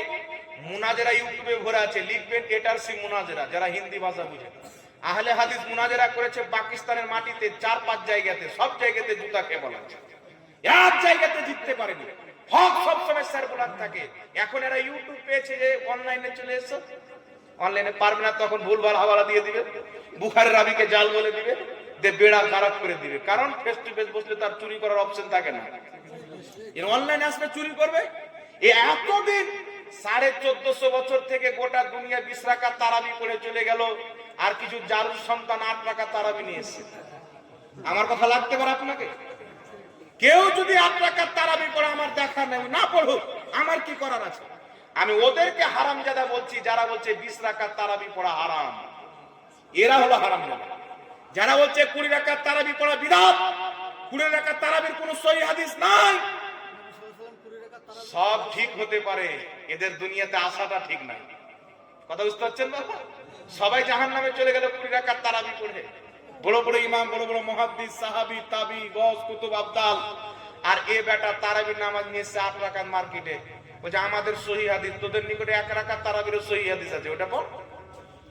লামা জাহাবিদের মৌলভী জুবের আলী যাই লিখছে 1 রাকাত তারাবি হয়, তো তুই 1 রাকাত পড়, আমাদের আপত্তি নাই। 20 রাকাত জাল তোকে বলার সাহস কে দিয়েছে? ওটা উম্মতের আমলকে জাল বলবে? বলছে 20 রাকাতের পক্ষে সহিহ হাদিস আছে, নবী পাক করেছেন, আর 8 রাকাতের পক্ষে আর 20 রাকাত করেছেন, এটা জয়ীফ হাদিস। বেটা উসুল জানে না, উসুল হচ্ছে উম্মত যেটাকে গ্রহণ করবে ওটাই হবে সহিহ হাদিস। যদি বিপক্ষে সহিহ হাদিস থাকে আর উম্মতের আমল যদি যুগ যুগ থেকে জয়ীফ হাদিসের উপরে আসে, ইমাম ইবনে হাজার আসকালানী, ইমাম মুল্লা আলী কারি, ইমাম জালালউদ্দিন সিউতি লিখছে যে উম্মত যেটার প্রতি আমল করেছে ওর যদি সহিহ হাদিস না থাকে ওটাই তাওয়াতুরের দরজা লাভ করে, সহিহ চাইতে উত্তম। হাদিসগুলো তো করে আব্বা হুজুর লেখেনি, উম্মতই লিখেছে। তো যারা হাদিস লিখেছেন তারাই যখন আমল করেনি, বেটা তুই কে আমল করনে वाला? এই জন্য খবরদার, এমন এমন ফিতনা ফিরকা বের হবে যে আপনার ইমানকে নিয়ে ছিনিমিনি খেলে রোজ রোজ একটা করে ডেলিভারি দেওয়া হয়। একটা কথা বলছি ভাই, এখন একটা মৌলবি বেরিয়েছে বাংলাদেশে, বলছে গোটা দুনিয়া যদি টাকা দিয়ে ফেতরা আদায় করে, করির ফেতরা আদায় হবে না, মনে হচ্ছে ফেতরা আদায় করবো আমরা, কবুল করবো ওর বাপ। বুঝতে পারছেন? গোটা দুনিয়া যদি ফেতরা টাকা দিয়ে আদায় করে ওর ফেতরা হবে না, মানে কথা বুঝতে পারছেন? গোটা দুনিয়ার লোক কোরআন হাদিস পড়ে না, ও বেটা পড়ে। বুঝতে পারছেন? ও বেটা। আর আমাদের পিছনে কিছু পিচকামাল ভিডিও বানাচ্ছে। একটা ভিডিও পাঠিয়ে জাহাঙ্গীর সাহেব এই জায়গাতে হাদিসের এই এবারটা ভুল করেছে। তা আমি 2 ঘন্টা বক্তব্য দিই, কোথাও হাদিসের জের জাবারে ত্রুটি হতে পারে, কিন্তু আমি চ্যালেঞ্জ দিয়ে বলছি, তোমাদের গুরু যাকে তোমরা মাথার তাজ আব্বার ইমামে আজম বানিয়ে রেখেছো, বাংলাদেশের কাজ্জাব জিন্দেগিতে একটা হাদিস সহিহ পড়েছে কেউ দেখাতে পারলে 10 লক্ষ টাকা পুরস্কার পাবে। একটা হাদিস সহিহ ভাবে পড়েনি, ওর সূরা ফাতিহা ঠিক নাই, ওকে আব্বা বানিয়ে বসে আছে। ইমামে আজম আবু হানিফার তাকলিদ মাযহাব মানা যাবে না, আরে কাজ্জাবের মাযহাব মানেন সুবহানাল্লাহ, দাসের বেটার মাযহাব মানেন সুবহানাল্লাহ। তো এই রকম এদের চরিত্র বাবা। এখন বেরিয়েছে কি, টাকা দিয়ে ফিতরা আদায় করা যাবে না, কেন? খাদ্য দিয়ে ফিতরা আদায় করা হচ্ছে ফরজ, নবী ফরজ করেছে। তো কেউ যদি ফরজকে অস্বীকার করে কাফির হবে কিনা? কেউ যদি নামাজকে অস্বীকার করে কাফির, রোজা অস্বীকার করে কাফির, হজ অস্বীকার করে কাফির, যাকাত অস্বীকার করে কাফির। ফরজকে কেউ যদি অস্বীকার করে কাফির হয়ে যাবে। যারা বলে খাদ্য দিয়ে ফিতরা আদায় করা ফরজ, এই গাধাদেরকে বলতে চাই, আহলে হাদিসদের ইমাম আব্দুল্লাহ রুপড়ি ফাতাওয়া আহলে হাদিসে লিখেছে টাকা দিয়ে ফিতরা আদায় করা যায়, তাহলে তোমার বাপ কাফির হলো কিনা? আহলে হাদিসের বর্তমানে একটা মৌলবি আছে কিফায়াতুল্লাহ সানাবালি, একটা রিসালা লিখে প্রমাণ করেছে টাকা দিয়ে ফিতরা আদায় করা যায়, তাহলে কিফায়াতুল্লাহ সানাবালি কাফির হবে কি হবে না? ওদের ফাতাওয়া মুহাম্মাদি আহলে হাদিসদের লেখা আছে টাকা দিয়ে ফিতরা আদায় করা যায়। আমার কাছে তাদের 7টি কিতাবের রেফারেন্স আছে, তাদের 7 জন ইমাম লিখছে টাকা দিয়ে ফিতরা আদায় করা শরীয়তে জায়েজ আছে। একটি হাদিস আছে মুসান্নাফ ইবনে আবি শাইবাতে, হযরতে জহির বলছেন আমি আবু ইসহাক থেকে শুনেছি, তিনি বলছেন সাহাবী তাবিঈগণ টাকা দিয়ে খাদ্যের পরিবর্তে দিরহাম ও দিনার দিয়ে ফিতরা আদায় করতেন। এই হাদিসের সনদ হচ্ছে সহিহ, কিন্তু বেটাদের বিপক্ষে ওদের আব্দুর রাজ্জাক বলে দিয়েছে টাকা দিয়ে ফিতরা আদায় করা যাবে না, আর এটা সহিহ হাদিসের খেলাফ হচ্ছে। তো আব্দুর রাজ্জাককে কিছু বলা যাবে না, বাপ বলো হাদিসকে জাল বানা। এটাদের কোয়ালিটি, হাদিসকে জাল বানা। তো হাদিসকে জাল বানাতে গিয়ে কি বললো?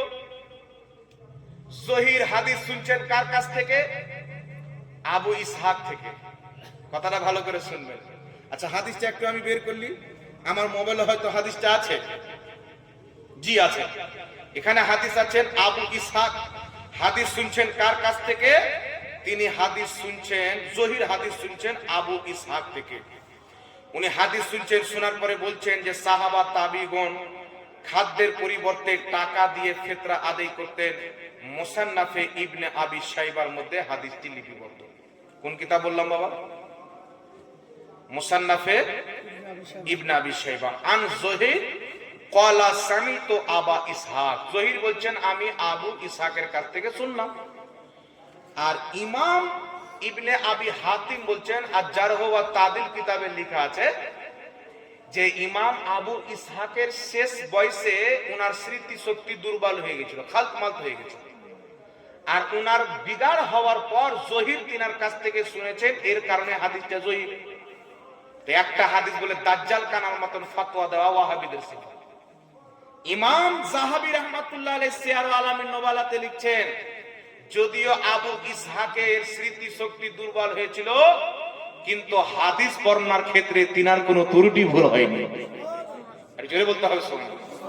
এই জন্য সেম সনদ যদি জোহরের আবু ইসহাক থেকে শোনার কারণে হাদিসটা জাল হয়, জয়ীফ হয়, তাহলে সেম সনদ কোন কোন কিতাবের মধ্যে রয়েছে একটু আমার দিকে লক্ষ্য করেন। সহিহ বুখারী, বুখারী শরীফ হাদিস নাম্বার 116, সেম সনদ, যে ওই সনদের হাদিস এরও সনদের সেম রয়েছে। জহির বর্ণনা করছে হযরতে ইসহাক থেকে, তাহলে বুখারীর এই হাদিসটা জাল হবে। তারপরে চলে আসেন সহিহ মুসলিম হাদিস নাম্বার 1687, সহিহ বুখারী হাদিস নাম্বার 252, তাহলে বুখারী মুসলিমের হাদিস জাল হবে কি হবে না? কিন্তু তাদের ইমাম, তাদের আব্বা হুজুর ইবনে কাইয়িম নিজের কিতাব তাহজিবুস সুনানের মধ্যে পৃষ্ঠা নাম্বার 278 এর মধ্যে লিখছে যে জহির যেইগুলো বর্ণনা আবু ইসহাক থেকে করেছে এই সমস্ত বর্ণনা হচ্ছে সহিহ। জোরে বলো সুবহানাল্লাহ। সুবহানাল্লাহ সুবহানাল্লাহ। তো একজন কাজটা বলেছে টাকা দিয়ে ফিতরা আদায় করলে ফিতরা আদায় হবে না, ওর ইজ্জতকে বাঁচার জন্য একটা সহিহ হাদিসকে জাল বানাতে ব্যস্ত আছে। তাহলে আপনারা চিন্তা করেন যে এরা ইসলাম প্রচার করে না, নিজের মৌলবীদের নাপাক মানসাকে উদ্দেশ্যকে প্রমাণ করছে। আমরা দোয়া করি যদি এদের নসিবে হেদায়েত নাই, আমরা দোয়া করি আল্লাহ তাদেরকে হেদায়েত দান করুক। সকলে বলুন আল্লাহ। ইমাম বদরুদ্দিন আইনি রাহমাতুল্লাহ আলাইহি বুখারী শরীফের শারহ উমদাতুল কারীতে লিখছেন টাকা দিয়ে ফিতরা আদায় করা যায়। লামা জাহাবিদের কিতাব ফাতাওয়া মুহাম্মাদের মধ্যে লেখা আছে টাকা দিয়ে ফিতরা আদায় করা যায়, তাদের একাধিক কিতাবের মধ্যে লেখা আছে। এই জন্য আমি আপনাদেরকে বলতে চাই এইগুলো যে জাহিল মৌলবি বেরিয়েছে, গোটা দুনিয়া যদি টাকা দিয়ে ফিতরা আদায় করে তার ফিতরা হবে বাতিল। বুঝতে পারছেন? আর ও বেটা একাই সহি 35 বছর বুখারী মুসলিম পড়ার পর বেটা কলমা খুঁজে পায়নি, তো কি পড়াশোনা করেছেন চিন্তা করেন। মাদ্রাসায় পড়াশোনা করেছেন, আমেরিকান গাঁজা বিক্রি করেছে, ওর কথা শুনেই বোঝা যায়। আমার বয়স এখন 35 বছর হয়নি, আমরা একাধিক কিতাবে কলমা পেয়েছি। হাদিসে তো আছে এর উপরে কলমার উপরে উম্মতের ইজমা হয়েছে যে লা ইলাহা ইল্লাল্লাহ মুহাম্মদ রাসূলুল্লাহ, এটা হচ্ছে কালেমাতুল ইসলাম, ইসলামের কলমা। জোরে বল সুবহানাল্লাহ। ইজমাকে অস্বীকার, সহিহ হাদিসকে অস্বীকার করে আরেকটি কথা আপনাকে বলছি বাবা, এইবার আমাদের দিকে লক্ষ্য করেন। আমলের ব্যাপার হচ্ছে পরে, জান্নাতি হওয়ার আলামত হচ্ছে আকীদা সঠিক রাখা। কেউ যদি নবী পাকের বেয়াদবি করে সেই ব্যক্তি মুসলমান থাকতে পারে না।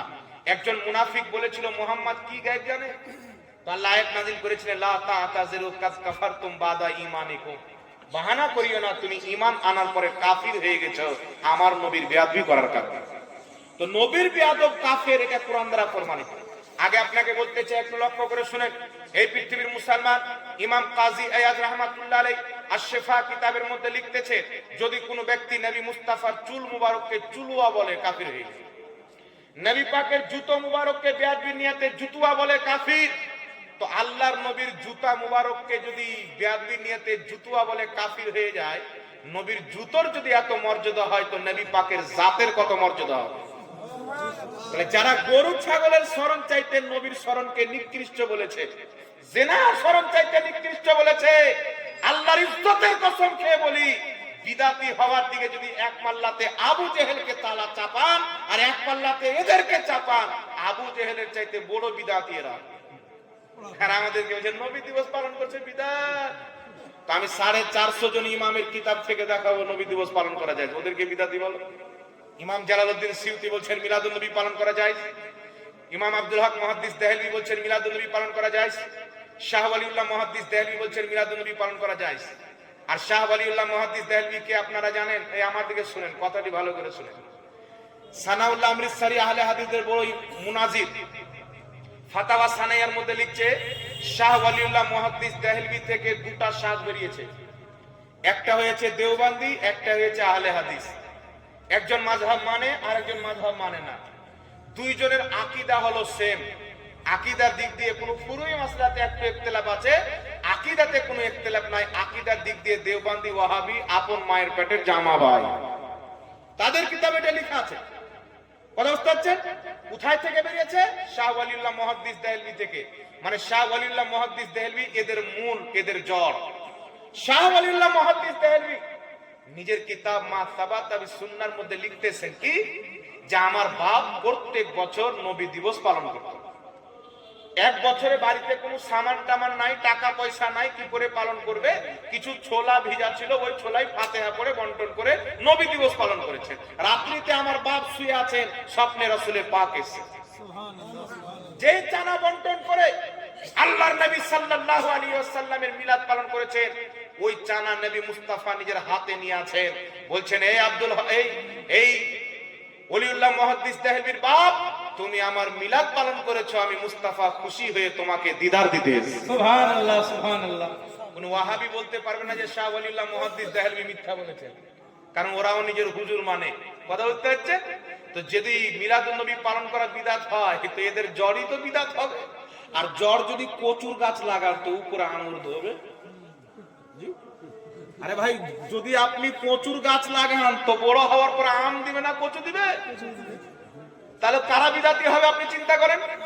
এই জন্য আপনাদেরকে বলতে চাই, যত মিথ্যা, আমার মনে হয় ইবলিসকে যদি এক পাল্লাতে রাখা হয় মিথ্যা বলার দিক দিয়ে, তো ইবলিস পর্যন্ত তাজ্জুব হয়ে যাবে যে আল্লাহ আমাকেও ফেল করে দিল ওয়াহাবি লোক। কথায় কথায় মিথ্যা কথা, মানুষকে বোকা বানাচ্ছে যে মিনহা খলাকনাকুম বলে মাটি দেওয়া যাবে না, শিরক। বুঝতে পারছেন? বলছে মিনহা খলাকনাকুম বলে মাটি দেওয়া শিরক, মাটি দেওয়া হারাম, জাহান্নামে যাবে। আচ্ছা বলেন তো বাবা, আপনাদের এলাকাতে কয় বছর থেকে মিনহা খলাকনাকুম বলে মাটি দেওয়া হচ্ছে? 2002 সাল থেকে না আগে থেকে? তাহলে সবাই গোটা গ্রামবাসী সব জাহান্নামে চলে গেল এই বেটাদের কথা অনুযায়ী। আর এ জান্নাত নিয়ে এসছে, মানে দাজ্জাল আসবে কিয়ামতের আগে, বলো আমাকে খোদা মানে জান্নাত দান করো, আসলে তার জান্নাত হবে জাহান্নাম। তো এই নামধারী দাজ্জাল বেরিয়েছে। মিনহা খলাকনাকুম বলে মাটি দেওয়া, কোন ওয়াহাবি যদি শিরক প্রমাণ করতে পারে, আপনাদের ভাগমান গোলাতে বসান, খোদার ইজ্জতের কসমকে বলি, face to face, face to face, ওয়ারি চামড়াতে ওয়ারি জুতা বানিয়ে যদি বাড়ি না পাঠাতে পারি, বাংলার মাটিতে বক্তব্য দেবো না। আমরা ক্যাকড়া মারা বাহার যান না, বসবো ফেস টু ফেস, পুরো সমাধান করে উঠবো, রেকর্ডিং হবে, ক্যামেরা থাকছে, একবারে সমাধান।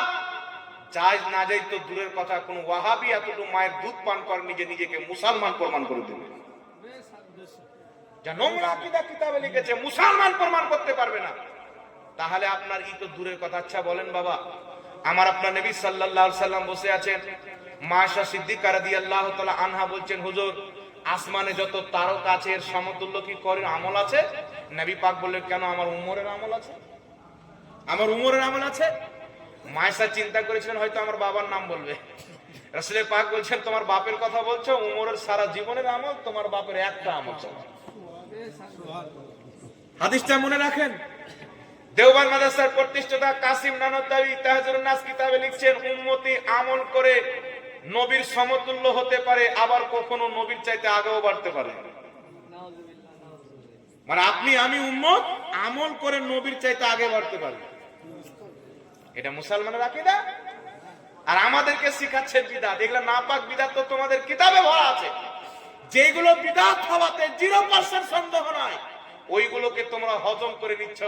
আর নবী পাকের মহব্বতে সালাতু সালাম পাঠ করলে বলছো বিদআত, বলছো কোন হাদিসের কিতাবে নাই। তোমাদের 100টা কিতাব দেখাবো যেগুলো দুরূদ লিখেছো, পৃথিবীর কোনো কিতাবে নাই। তো তোমরা কি করে সুন্নাতি হয়ে গেলে? ডোম চামার যদি পায়খানা খাই তো যা না যায়, আর তুমি পায়খানা গেলে যাই, এটা কি করে হতে পারে? তাহলে বাবা, একটা এলাকাতে একটা লোক ছিল, মসজিদে নামাজ পড়ে বেরিয়েছেন, মসজিদের গেটের সামনে একটা নারকেলের গাছ ছিল, মানুষ তার নিচে বসতো, আরাম টারাম করতো। একদিন বেরিয়ে বলছে এটা হলো কচুর গাছ। এলাকার লোক বলছে, দেখ পোকা, এটা হচ্ছে নারকেলের গাছ। বলছে না, এটা কচুর গাছ। বলছে না, নারকেলের গাছ। বলছে কেউ যদি এটাকে নারকেলের গাছ প্রমাণ করতে পারে, আমার যত সম্পদ আছে তার নামে রেজিস্ট্রি করে দিয়ে দেবো। তো এলাকার সব বলছে নারকেলের গাছ। বলছে না, মানবো না। বলছে ঠিক আছে, আগে জামানাতে বাবা বেশি বসতো, যারা মুরব্বী বাবা আছে হয়তো আপনারা জানেন, আমাদের ঝাড়খণ্ডে হতো 22 গ্রাম থেকে লোক আসতো মিটিং করতে, বিচারের সমাধান করতে। ওকে বেশি বলে, তো অমুক তারিখে বেশি বসবে। 2-3 দিন পর ডেট হলো, বেটা বাড়ি গিয়েছেন। স্ত্রী বাড়িতে গিয়ে, স্বামী যখন গিয়েছেন, স্ত্রী খবর পেয়েছে। স্ত্রী বলছে ওটা তো নারকেলের গাছ, আমি তো বেটাকে ফু দিতে গিয়ে দেখেছি। তুমি কি বোকা হয়েছো, পাগল হয়েছো? বাপ পাগল হয়েছে, মাথা টাল হয়ে গেছে। সবাই তো বলবে এটা নারকেলের গাছ, তাহলে তুমি তোমার সম্পদ দিয়ে দিবে। মসজিদের সামনে বলেছো, 10-এর সামনে। বলছে আরে পাগলি, আমি কি মানবো? আমার বাপ বললো তো আমি মানবো। তো এই কাজ হলো ওয়াহাবিদের। ওর বিরুদ্ধে যদি কোরআন চলে যায়, ওর তাবিল করে দিবুদি করে দিবে। সেই হাদিস যদি চলে যায়, ধরেন একজন বর্ণনাকারী আছে এই হাদিসে, ওই বর্ণনাকারীকে 15 জন মুহাদ্দিস সহি বলেছেন, 3 জন মুহাদ্দিস জয়ী বলেছেন। এদের কামাল হচ্ছে ওই 3 জনের পেশ করো। যদি হানাফিদের পক্ষে থাকে 15 জনকে ঢাকা চাপা দিয়ে 3 জন বলে হাদিসকে জাল বানিয়ে দাও। আর এদের পক্ষে যদি 15 জন জয়ী বলে আর 3 জন যদি সহি বলে, তো বলে 15 জনকে ঢাক, 3 জন বলে সহি বলে চালিয়ে দাও। এটা হলো এদের চরিত্র। আল্লাহ জাতিকে হেদায়েত দান করুক, সকলে পড়ুন আল্লাহুম্মা আমিন। এদের প্রতি আল্লাহর মার আছে যে এদের কপালে হেদায়েত নাই। মিনহা খলাকনাকুম বলে মাটিতে শিরিক হবে। জিজ্ঞাসা করলাম ভাই কেন শিরিক হবে? বলছে মিনহা খলাকনাকুম এর অর্থ কি? আমি তোমাকে এই মাটি থেকে সৃষ্টি করেছি, তাই না? আমি তোমাকে এই মাটি থেকে সৃষ্টি করেছি, এটা কে বলেছেন? আল্লাহ। আর মুর্দাকে গিয়ে আপনি বলছেন আমি তোমাকে মাটি থেকে সৃষ্টি করেছি, আপনি নিজেকে স্রষ্টা বললেন, তো শিরিক হলো না? চিন্তা করছেন বাবা? এবার একটা লোক মনে করছে কথা তো ঠিকই রে, আমি গিয়ে বলছি মিনহা খলাকনাকুম, বল আমি তোমাকে মাটি থেকে সৃষ্টি করেছি, এটা আসলে তো শিরক হবে, আল্লাহ ছাড়া কাউকে স্রষ্টা বলা শিরক। আচ্ছা বলেন তো বাবা, ওরা যখন মাদ্রাসাতে এই আয়াতটা পড়ায় তখন কি বলে পড়ায়? মিনহা খলাকনাকুম বলি তো পড়ায়। সামনে ছাত্র বসে থাকে তো ওয়াহাবিরা পড়ায় কি, এ ছাত্র মিনহা খলাকনাকুম, আমি তোমাদেরকে এই মাটি থেকে সৃষ্টি করেছি। তখন ওরা তাবিল করবে, তাবিল কি, যেটা আল্লাহর কথা আমরা উচ্চারণ করছি। এ গাধার বেটাকে কে বুঝাবে যে আল্লাহর কথা আমরা কবরস্থানে উচ্চারণ করি? ওখানে আল্লাহর কথা ভুলে গেল। আল্লাহ পাক পবিত্র কোরআনে বলছেন, ইন্না আ'তাইনাকাল কাউসার, নিশ্চয় হাবিব আমি আপনাকে হাউজে কাউসার দান করেছি। যে হাউজে কাউসার হচ্ছে জান্নাতি একটা নহর। রাসূলে পাক বলছেন তার পানি দুধের চাইতে বেশি সাদা, মধুর চাইতে বেশি মিষ্টি। কিয়ামতের মাঠে আমি আমার পাপী উম্মতদেরকে, পিপাসিত উম্মতকে জান্নাতি পেলাতে করে হাউজে কাউসারের পানি পান করাবো। তো ইন্না আ'তাইনাকাল কাউসার, নিশ্চয় হাবিব আমি আপনাকে কাউসার দিয়েছি। ওয়াহাবিরা নামাজে এই সূরা বাদ দিয়ে পড়ে নাকি? পড়ে কিনা ওরা নামাজে? এটা কি বলে, ইন্না আ'তাইনাকাল কাউসার, মেহবুব আমি আপনাকে কাউসার দান করি, তাহলে এটাও শিরক হয়ে গেল। তো আল্লাহর কালাম মানুষ উচ্চারণ করে, এ গাধা যদি এটা না বুঝে, যেমন মোদির গরুর মুতখোর কিছু বুঝে না, এরা উটের মুতখোর কিছু বুঝে না। ইমাম নববী রাহমাতুল্লাহ আলাইহি আল আজকার কিতাবে লিখছেন, প্রথম লোক মাটি দাও, মিনহা খলাকনাকুম, দ্বিতীয় লোক ওয়া ফিহা নুঈদুকুম, তৃতীয় লোক ওয়া মিনহা নুখরিজুকুম তারাতান উখরা। এইভাবে মাটি দেওয়া হচ্ছে মুস্তাহাব। লামাযহাবীদের সবচাইতে বড় মুফতি, যাকে মুফতি আজমের সৌদি বলা হয়, ইবনে বাজ, একটা চোখ কানা ছিল, দেখতে দাজ্জাল কানার মতো। এ নিজের কিতাব মাজমুল ফাতাওয়ার মধ্যে লিখছে, তাকে জিজ্ঞাসা করা হলো সওয়াল, মিনহা খলাকনাকুম ওয়া ফিহা নুঈদুকুম ওয়া মিনহা নুখরিজুকুম তারাতান উখরা ইনদা দাফান, হুজুর দাফন করার সময় উক্ত আয়াতটি পাঠ করা কি? সমস্ত লামাযহাবীদের বড় বাপ বলছেন হাযা সুন্নাতুন, এটা পড়ে মাটি দেওয়া সুন্নাত। তাহলে ওর আব্বা মুশরিক হলো কি হলো না ওদের ফতোয়াতে? তাহলে বাপ যদি মুশরিক হয় তো গরুর পেট থেকে তো গরুই বের হবে, মানুষ বের হবে নাকি বলে?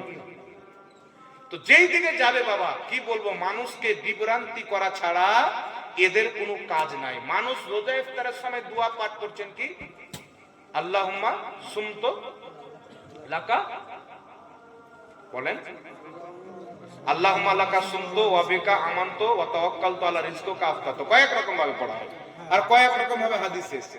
এই হাদিসটা মুরসাল সহিহ সনদে বর্ণিত হয়েছে, আর অনেক মুহাদ্দিসিনে কেরাম এটাকে কবুল করেছেন। তাই 1400 বছর থেকে এটা পড়ে মানুষ ইফতার করার পরে এটাই পাঠ করে। আর এখন এসে বলছে কি যে ইফতারে দোয়া বিদআত, ইফতারে দোয়া বিদআত, মানে 1400 বছরে কেউ ইসলাম বুঝেনি, এসব দাজ্জাল কানা বুঝে নিয়েছে। আর আমাদের সমাজের কিছু লোক বলছে যে সারা এতদিন পর্যন্ত আমরা কি ধর্ম মানতাম রে, সবই তো ভুল করেছি। কিন্তু জানে না যে সব ভুল না, এ বেটার দিনে ভুল শিখাতে এসেছে। তাহলে যে জেনে শুনে তালের গাছকে কচুর গাছ বলবে, সে কোনোদিন হেদায়েত পাবে? আল্লাহ এদেরকে হেদায়েত দান করুক। সকলে পড়েন আল্লাহুম্মা আমিন।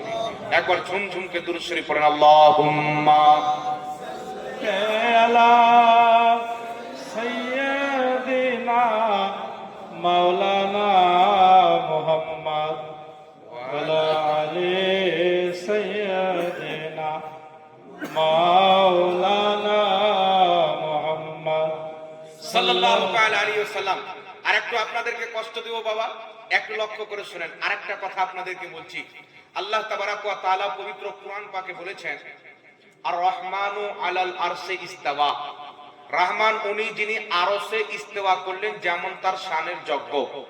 প্রথমে একটি কথা মনে রাখবেন, আল্লাহ পাক পরিবর্তন হওয়া থেকে পবিত্র, পুরাতন হওয়া থেকে পবিত্র, বুড়া হওয়া থেকে পবিত্র, ঘুমা থেকে পবিত্র, জায়গা থেকে পবিত্র। কারণ আল্লাহ ছাড়া যা আছে সব হচ্ছে সৃষ্টি, তো জায়গাও সৃষ্টি। তাহলে জায়গা যখন ছিল না, আল্লাহ তো ছিল না, কি বলেন? জায়গা ছিল না তো আল্লাহ ছিল। এই জন্য আল্লাহর জন্য কোনো নির্দিষ্ট জায়গা মানা, এটা হচ্ছে কুফরি আকীদা, এটা ইসলামের আকীদা নয়। কেউ যদি বলে আল্লাহ আরশে বসে আছেন, আরশ হচ্ছে আল্লাহর জায়গা, ওই ব্যক্তি কাফির, মুসলমান নয়। আর রহমানু আলাল আরশে ইস্তেওয়া, এর অর্থ পৃথিবীর কোন মুহাদ্দিস এটা করেননি যে আল্লাহ আরশে বসেছেন, কেউ করেনি। এটা বিদআতীদের আকীদা, কাফির বেঈমানদের আকীদা। মুহাদ্দিসিনে কেরাম কি ব্যাখ্যা করেছেন? ইমাম ইবনে হাজার আসকালানী, ইমাম বাইহাকী, ইমাম মাতুরিদি সহ হাজারো ইমামগণ ব্যাখ্যা করেছেন যে আল্লাহ আরশে ইস্তেওয়া করেছেন যেমন তার শানের যোগ্য। কিভাবে করেছেন? ইস্তেওয়া সত্য, এর প্রতি ঈমান রাখতে হবে। কেমন ভাবে করেছেন, কিভাবে করেছেন, এটা আল্লাহ ছাড়া কেউ জানে না। কথা বুঝতে পারছেন? অত যাচাই বাছাই করা, এর ব্যাপারে প্রশ্ন করা, এটা হচ্ছে বিদআত। হযরতে আলী বলেছেন, তাফসিরে নাসাবিতে লেখা আছে। আর এরা কি আকীদা বানিয়েছে? আল্লাহ আরশে বসে আছে। যেমন আমাদের বাস করার জন্য ঘর লাগে, তো আল্লাহ আরশে বসে আছে। আল্লাহকে রান্না করে কেঁদে আর পরেই জানে আল্লাহ আরশে বসা থেকে পাক। হ্যাঁ, তবে আল্লাহ আরশে ইস্তেওয়া করেছেন যেমন তার শানের যোগ্য, আমরা এটা বিশ্বাস করি। কথা বুঝতে? কেমন করেছেন, কিভাবে করেছেন, কেমন শব্দটাই আল্লাহর জন্য মানায় না। কথা বুঝতে পারছেন? কারণ কেমন এটা দেহের চাহিদা রাখে, আকার আকৃতির চাহিদা রাখে, আর আল্লাহ আকার আকৃতি থেকে পাক। একজন হুজুর বলছেন আল্লাহ পাক কিয়ামতে জাহান্নামীদেরকে জাহান্নামে দিবে, জাহান্নাম বলবে আরো দাও, আরো দাও। আল্লাহ নিজের পাও জাহান্নামে রেখে দিবে, জাহান্নাম বলবে বাস, হয়ে গেছে, জাহান্নাম ফুল হয়ে যাবে। তো আল্লাহর পায়ের যদি আকার আকৃতি না হয়, তো পাও রাখলে ফুল কি করে হবে? দেখেন, আকীদা তৈরি করছে যুক্তি দিয়ে, কত বড় শয়তান, কিয়াস করে। এটা হচ্ছে কিয়াস। আর এরাই আবার বলবে যে আমরা কিয়াস মানি না। আর কিয়াস করছে আল্লাহ জাহান্নামে পাও রাখলে জাহান্নাম ফুল, এর মানে আকার আকৃতি আছে, না হলে ফুল কি করে হবে? বাবা, আমাদের ঝাড়খণ্ডে, আপনাদের বাঙালি হয় কি জানি না, আমাদের ছোট ছেলেগুলো বেলুনে হাওয়া ভরে তো বেলুন ফুল হয়ে যায়। এর মানে এটা নয় যে হাওয়ার আকার আকৃতি আছে। ও বেটাকে কে বুঝাবে? হয় কি হয় না? আপনাদের বাড়িতে সাইকেল আছে, মোটর সাইকেল আছে, টিউবের মধ্যে কি ভরেন? হাওয়া ভরেন। তো টিউবের মধ্যে যে জায়গাটা আছে গ্যাপ, ওটা হাওয়াতে ফুল হয় কি হয় না? তাহলে কোন জিনিস ফুল হওয়ার জন্য আকার আকৃতি হওয়ার শর্ত না, এটা প্রমাণ হলো কি হলো না? এ কে বুঝাবে? তো আল্লাহ পাও দ্বারা নিজের সিফাতকে বুঝিয়েছেন, হাত দ্বারা সিফাতকে বুঝিয়েছেন। মানুষকে বুঝানোর জন্য আল্লাহ পাক এইগুলো আয়াতে মুতাশাবিহাত শব্দ ব্যবহার করেছেন। এই ব্যাখ্যাই মুহাদ্দিসিনে কেরাম করেছেন। সুতরাং তাদের ব্যাখ্যাকে মেনে যারা কোরআন হাদিস বুঝবে, তারাই হবে হেদায়েত প্রাপ্ত। আর আমাদের ওয়াহাবিদের মতভেদ মিলাদ, কিয়াম, সালাম এইগুলোকে নিয়ে নয়, এইগুলো তো মুস্তাহাব জিনিস। কিন্তু আমাদের আসল ঝগড়া হচ্ছে তাদের আকীদা মিথ্যা বলা আল্লাহর কুদরতের অন্তর্ভুক্ত, আমাদের আকীদা মিথ্যা বলা খোট, আল্লাহর কুদরত খোট থেকে মুক্ত। তাদের আকীদা আল্লাহ তাবারাক ওয়া তাআলার দেহ আছে, হাত পা চোখ নাক আকার আকৃতি আছে। আমাদের আকীদা আল্লাহ পাক হচ্ছে নিরাকার। তাদের আকীদা হচ্ছে আল্লাহ আরশে উঠে বসে আছেন। আমাদের আকীদা আল্লাহ উঠা বসা থেকে পাক। তাদের আকীদা হচ্ছে নবী মরে মাটির সাথে মিশে গেছেন। আমাদের আকীদা হচ্ছে নবী নিজের রওজাতে সহ শরীরে জিন্দা আছেন। তাদের আকীদা হচ্ছে নবী মুস্তাফা সুপারিশ করতে পারে না, কিয়ামতে ফেলফেল করে তাকিয়ে থাকবে, আমার নেকির পাল্লা ভারী হচ্ছে না গুনহার পাল্লা। মানে তাদের আকীদাতে নবী গুনহাও করেছেন, আমাদের আকীদা হচ্ছে প্রত্যেক গুনহা থেকে নবী পাক। জোরে বল সুবহানাল্লাহ। এইগুলো মতভেদ। তাদের আকীদা গরু ছাগলের শরণার্থীর নামাজ হবে, আমাদের আকীদা হচ্ছে মুস্তাফার শরণার্থীর নামাজ বেশি মজবুত হবে। তো এগুলো আকীদার মধ্যে তফাৎ আছে, আর সব নিয়ে কম্প্রোমাইজ হতে পারে। আকীদার ক্ষেত্রে কোনো কম্প্রোমাইজ করা বৈধ নয়। কথা বুঝতে পারছেন? এই পৃথিবীর মুসলমান কবরে, কিয়ামতে যেখানে যাবেন, রাসূল পাক সাল্লাল্লাহু আলাইহি সাল্লামকে আল্লাহ পাক বাদ দেননি। কবরে যাবেন তো নবীর ব্যাপারে প্রশ্ন করা হবে কিনা? মা কুনতা তাকুলু ফি হাক্কি হাযা রাজুল, এই লোকটার ব্যাপারে দুনিয়াতে তুমি কি বলাবলি করেছিলে? আচ্ছা বলেন বাবা, জিজ্ঞাসা করবেন না যে এই লোকটা কে, চিনো কি চিনো না? বলবেন ইনার ব্যাপারে দুনিয়াতে কি বলতেছিলে? তো বাংলাদেশের কাজ্জাব বিন ইহুদি বলবে ইনার মুখে গন্ধ ছিল, আমি এটা বলেছিলাম। তখন ফেরেশতা কোন কোম্পানির জুতা মারবে হিসাব করলেন, জাহান্নাম কোম্পানি। ও বলছে নবী পাক কিয়ামতে ফেলফেল করে তাকিয়ে থাকবে, আমার নেকির পাল্লা ভারী হচ্ছে না গুনার পাল্লা। টাটকা জাল হাদিস, নবী পাকের বেয়াদবি করছে, নিজের পক্ষ থেকে জাল হাদিস বানিয়ে, নাউজুবিল্লাহ। এ বলছে নবী বলেছেন আয়েশা তুমি যে আমার স্ত্রী, কিয়ামতের মাঠে আমি এটাই চিনতে পারবো না। এতগুলি কুফরি আকীদা বলার পর একজন না মাযহাবী আর প্রতিবাদ করেনি, মানে সবাই তাতে সহমত আছে। কিন্তু আমরা আপনাকে বলতে চাই, পৃথিবীর মুসলমান, এখানে আমি একটা কোনো ভুল শব্দ বলে দিই, শরীয়ত বিরোধী কথা বলে দিই, টোকনেওয়ালা মৌলভী সাহেবরা বসে আছে। আর এটাই হচ্ছে নিয়ম, এটাই হচ্ছে জরুরি।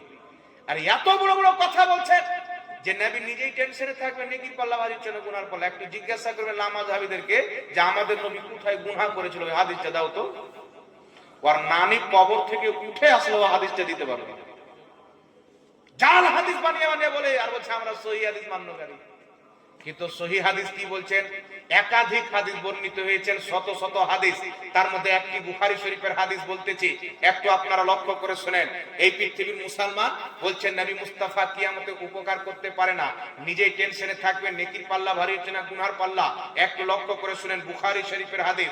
দয়ার নবী মুস্তাফা সাল্লাল্লাহু আলাইহি সাল্লাম বলেছেন, কিয়ামতের মাঠে নাফসি নাফসির আলাম হবে, মাথার উপরে সূর্য হবে, সবাই নাফসি নাফসি করবেন, আল্লাহর ভয়ে থরথর করে কাঁপবেন। কিয়ামতের মাঠে সমস্ত মানব হবে, মুসলমান পাপী তাপীরা চিন্তা করবে, চলো আমরা নবীদের দরবারে যাই, তারা আমাদের সুপারিশ করবে। তখন তিনারা আলোচনা করে আমার আপনার মতন পাপী আদম নবীর দরবারে যাওয়ার পরে বলবে হযরতে আদম আলাইহিস সালামকে, ওগো আদম আলাইহিস সালাম, আপনি হচ্ছেন আল্লাহ পাকের ওই পয়গম্বর যে মানব জাতির আদি পিতা, প্রথম আল্লাহ দুনিয়াতে আপনাকে পাঠিয়েছেন, আপনি আমাদের সুপারিশ করেন। রাসূলে পাক বলছেন, সহিহ বুখারীর হাদিস, কোন মায়ের লাল জয়ী বলতে পারবে না। আল্লাহর নবী বলছেন, আদম আলাইহিস সালাম বলবেন, কি বলবেন? ইযহাবু ইলা গায়রি, অন্য কারোর কাছে যাও, এটা আমার কাজ নয়, অন্য কারোর কাছে যাও। আচ্ছা বলেন, আপনি আশা করে ভরসা করে একজন পয়গম্বরের কাছে গেলেন, আর তিনি বলছেন ইযহাবু ইলা গায়রি, অন্য কারোর কাছে যাও, টেনশন বাড়বে না ঘটবে? আরো টেনশন বেড়ে যাবে। ইব্রাহিম নবীর দরবারে যাবেন, তিনিও এক কথা বলবেন, মুসা নবীর দরবারে যাবেন, এক কথা বলবেন, প্রত্যেক নবী বলবেন ইযহাবু ইলা গায়রি, অন্য কারোর কাছে। হযরত ঈসা আলাইহিস সালাতু ওয়াস সালাম বলবে, শুনো, এদিক ওদিক গিয়ে তোমাদের কোনো কাজ হবে না। আজ যদি কাউকে আল্লাহ সুপারিশ করার অনুমতি দেয়, তিনি মা আমেনার লাল মুহাম্মদ রাসূলুল্লাহ, নবীর দরবারে চলে যাও। সমস্ত হাসরের পাপী তাপী উম্মত নবী মুস্তাফার কথা যখন শুনবে, দৌড় দিয়ে রাসূল পাকের নিকটে যাবেন। যাওয়ার পরে বলবেন, হুজুর, সবাই তো দরবার থেকে তাড়িয়ে দিয়েছেন, আপনি ছাড়া আর কোনো রাস্তা নাই, আপনি আমাদের সুপারিশ করেন, আমাদেরকে বাঁচান। ইমাম আহলে সুন্নাত আলা হযরত বলছেন, सबने शबे महशर ललकार दिया हमको, এই বেকসো কে আকা अब तेरी दुहाई। সুবহানাল্লাহ সুবহানাল্লাহ, নারে তাকবীর, নারে রিসালাত, উলামায়ে আহলে সুন্নাত, মাসলাকে আলা হযরত, নারে তাকবীর। ইয়া রাসূলুল্লাহ, সবাই দরবার থেকে ফিরিয়ে দিয়েছে, अब তো আপনারই দোহাই আছে, আপনি ছাড়া আর কোনো রাস্তা নাই। আমার আপনার নবী বলছেন, বুখারী শরীফের হাদিস, আমি বলবো আনা লাহা, এটা তো আমার কাজ, এই জন্য তো আমি আছি। আচ্ছা, নবী যখন বলবেন যে এটা তো আমার কাজ, এই জন্য আমি আছি, টেনশন বাড়বে না কমবে? জোরে বলেন। আরে শাফাতের চিন্তা পরে, নবী পাকের সঙ্গে সাক্ষাৎ হবে, উম্মত দৌড় দিবে এই নিয়ে আগে। যাকে নবী পাককে তো দেখি, সারা জীবন তামান্না রেখেছিলাম রাসূলের পাককে দেখবো, রাসূল পাকের জিয়ারত করব, আজকে সেই রাসূলের জিয়ারত করব। চলো, এই পৃথিবীর মুসলমান একটু লক্ষ্য করে হাদিসটা শুনেন, নিজের ঈমানকে তাজা করেন। আপনাদেরকে বলতে চাই, পৃথিবী থেকে কোনো ব্যক্তি যদি আহলে সুন্নাত ওয়াল জামাত সুন্নি আকীদা নিয়ে কবরে যায়, পাপের বোঝা মাথায় থাকলো, একদিন না একদিন নবী মুস্তাফার সুপারিশ পেয়ে জান্নাতে যাবে। এটা বুখারী শরীফের হাদিস দ্বারা প্রমাণিত। জোরে বলেন সুবহানাল্লাহ।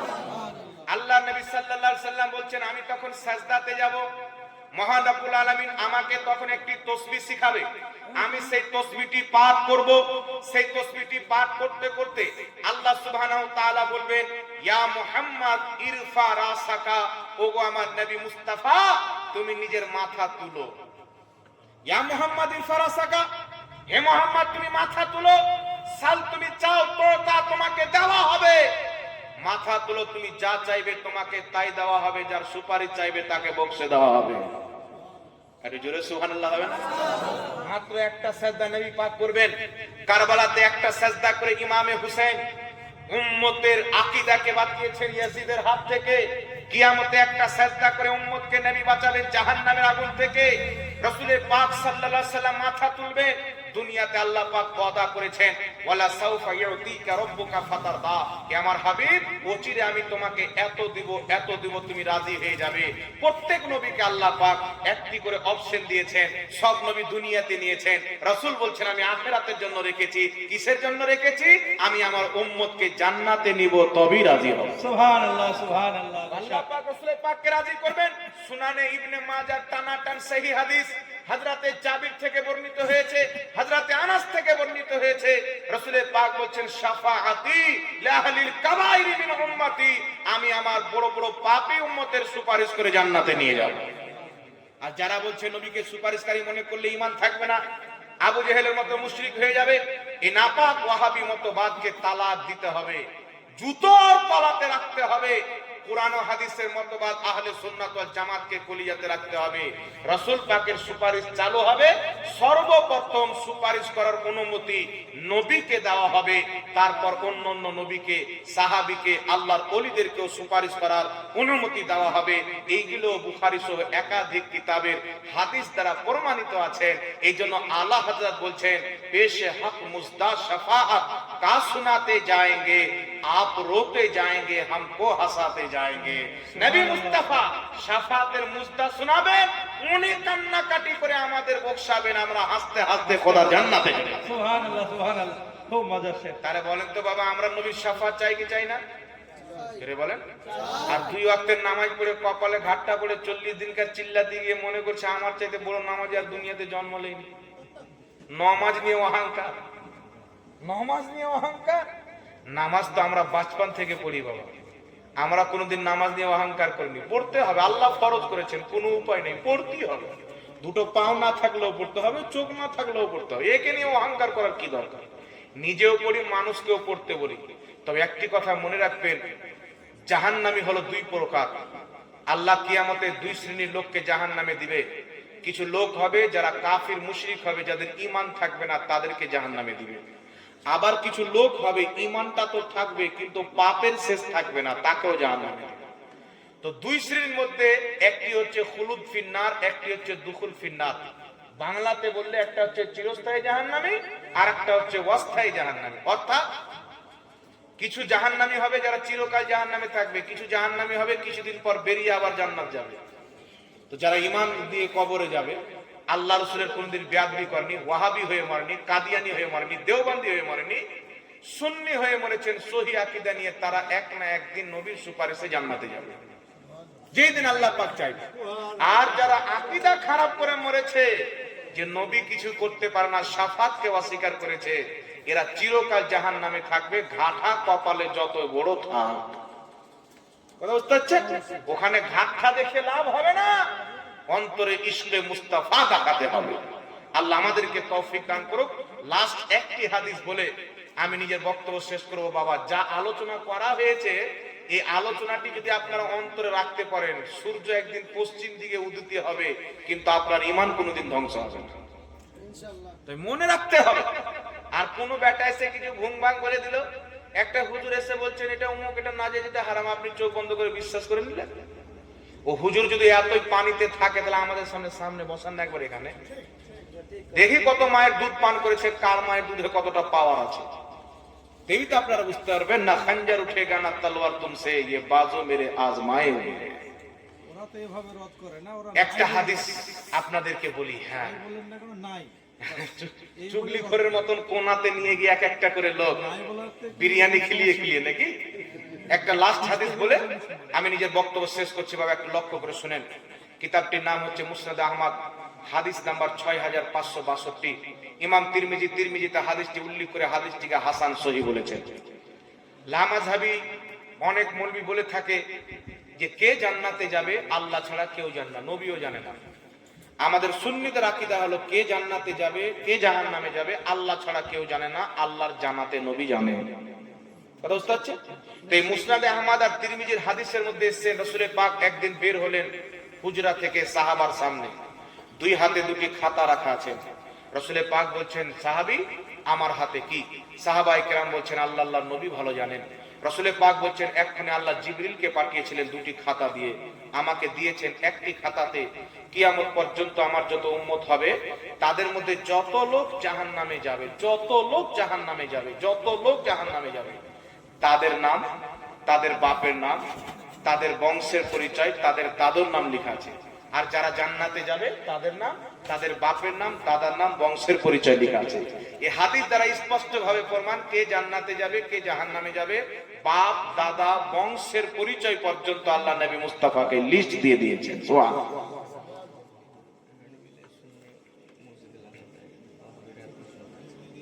কি লাগেছে? প্রশ্ন করেছে দেও মন্দিরে হ্যান্ডবিলে সুন্নি লেখা আছে কেন? আচ্ছা, হ্যান্ডবেলে সুন্নি কেন লেখা আছে? তো আমাদের হ্যান্ডবেলে আমরা সুন্নি লিখি, যেই লিখি আমাদের ব্যাপার, করের বাপ দাদু কিছু হবে, আমরা সুন্নি তো সুন্নি লিখবো না। দেখেন, আহলে সুন্নাত ওয়াল জামাত এর শর্ট হচ্ছে সুন্নি। মুহাদ্দিসিন ইকরাম 900 বছর পূর্বে, 800 বছর পূর্বে কিতাবের মধ্যে আহলে সুন্নাত ওয়াল জামাতকে সুন্নি লিখেছে। ভারতের সংবিধান দেখবেন তো ওয়াহাবিদের নাম সুন্নি লেখা আছে, শিয়ার মোকাবেলাতে যত ফিরকা আছে সুন্নি লেখা আছে। তো খাঁটি সুন্নি হচ্ছে আমরা, এই জন্য সুন্নি লেখাতে কোনো অসুবিধা নেই। সুন্নি মানে নবী মুস্তাফার সুন্নাত মোতাবিক আকীদা রাখনে।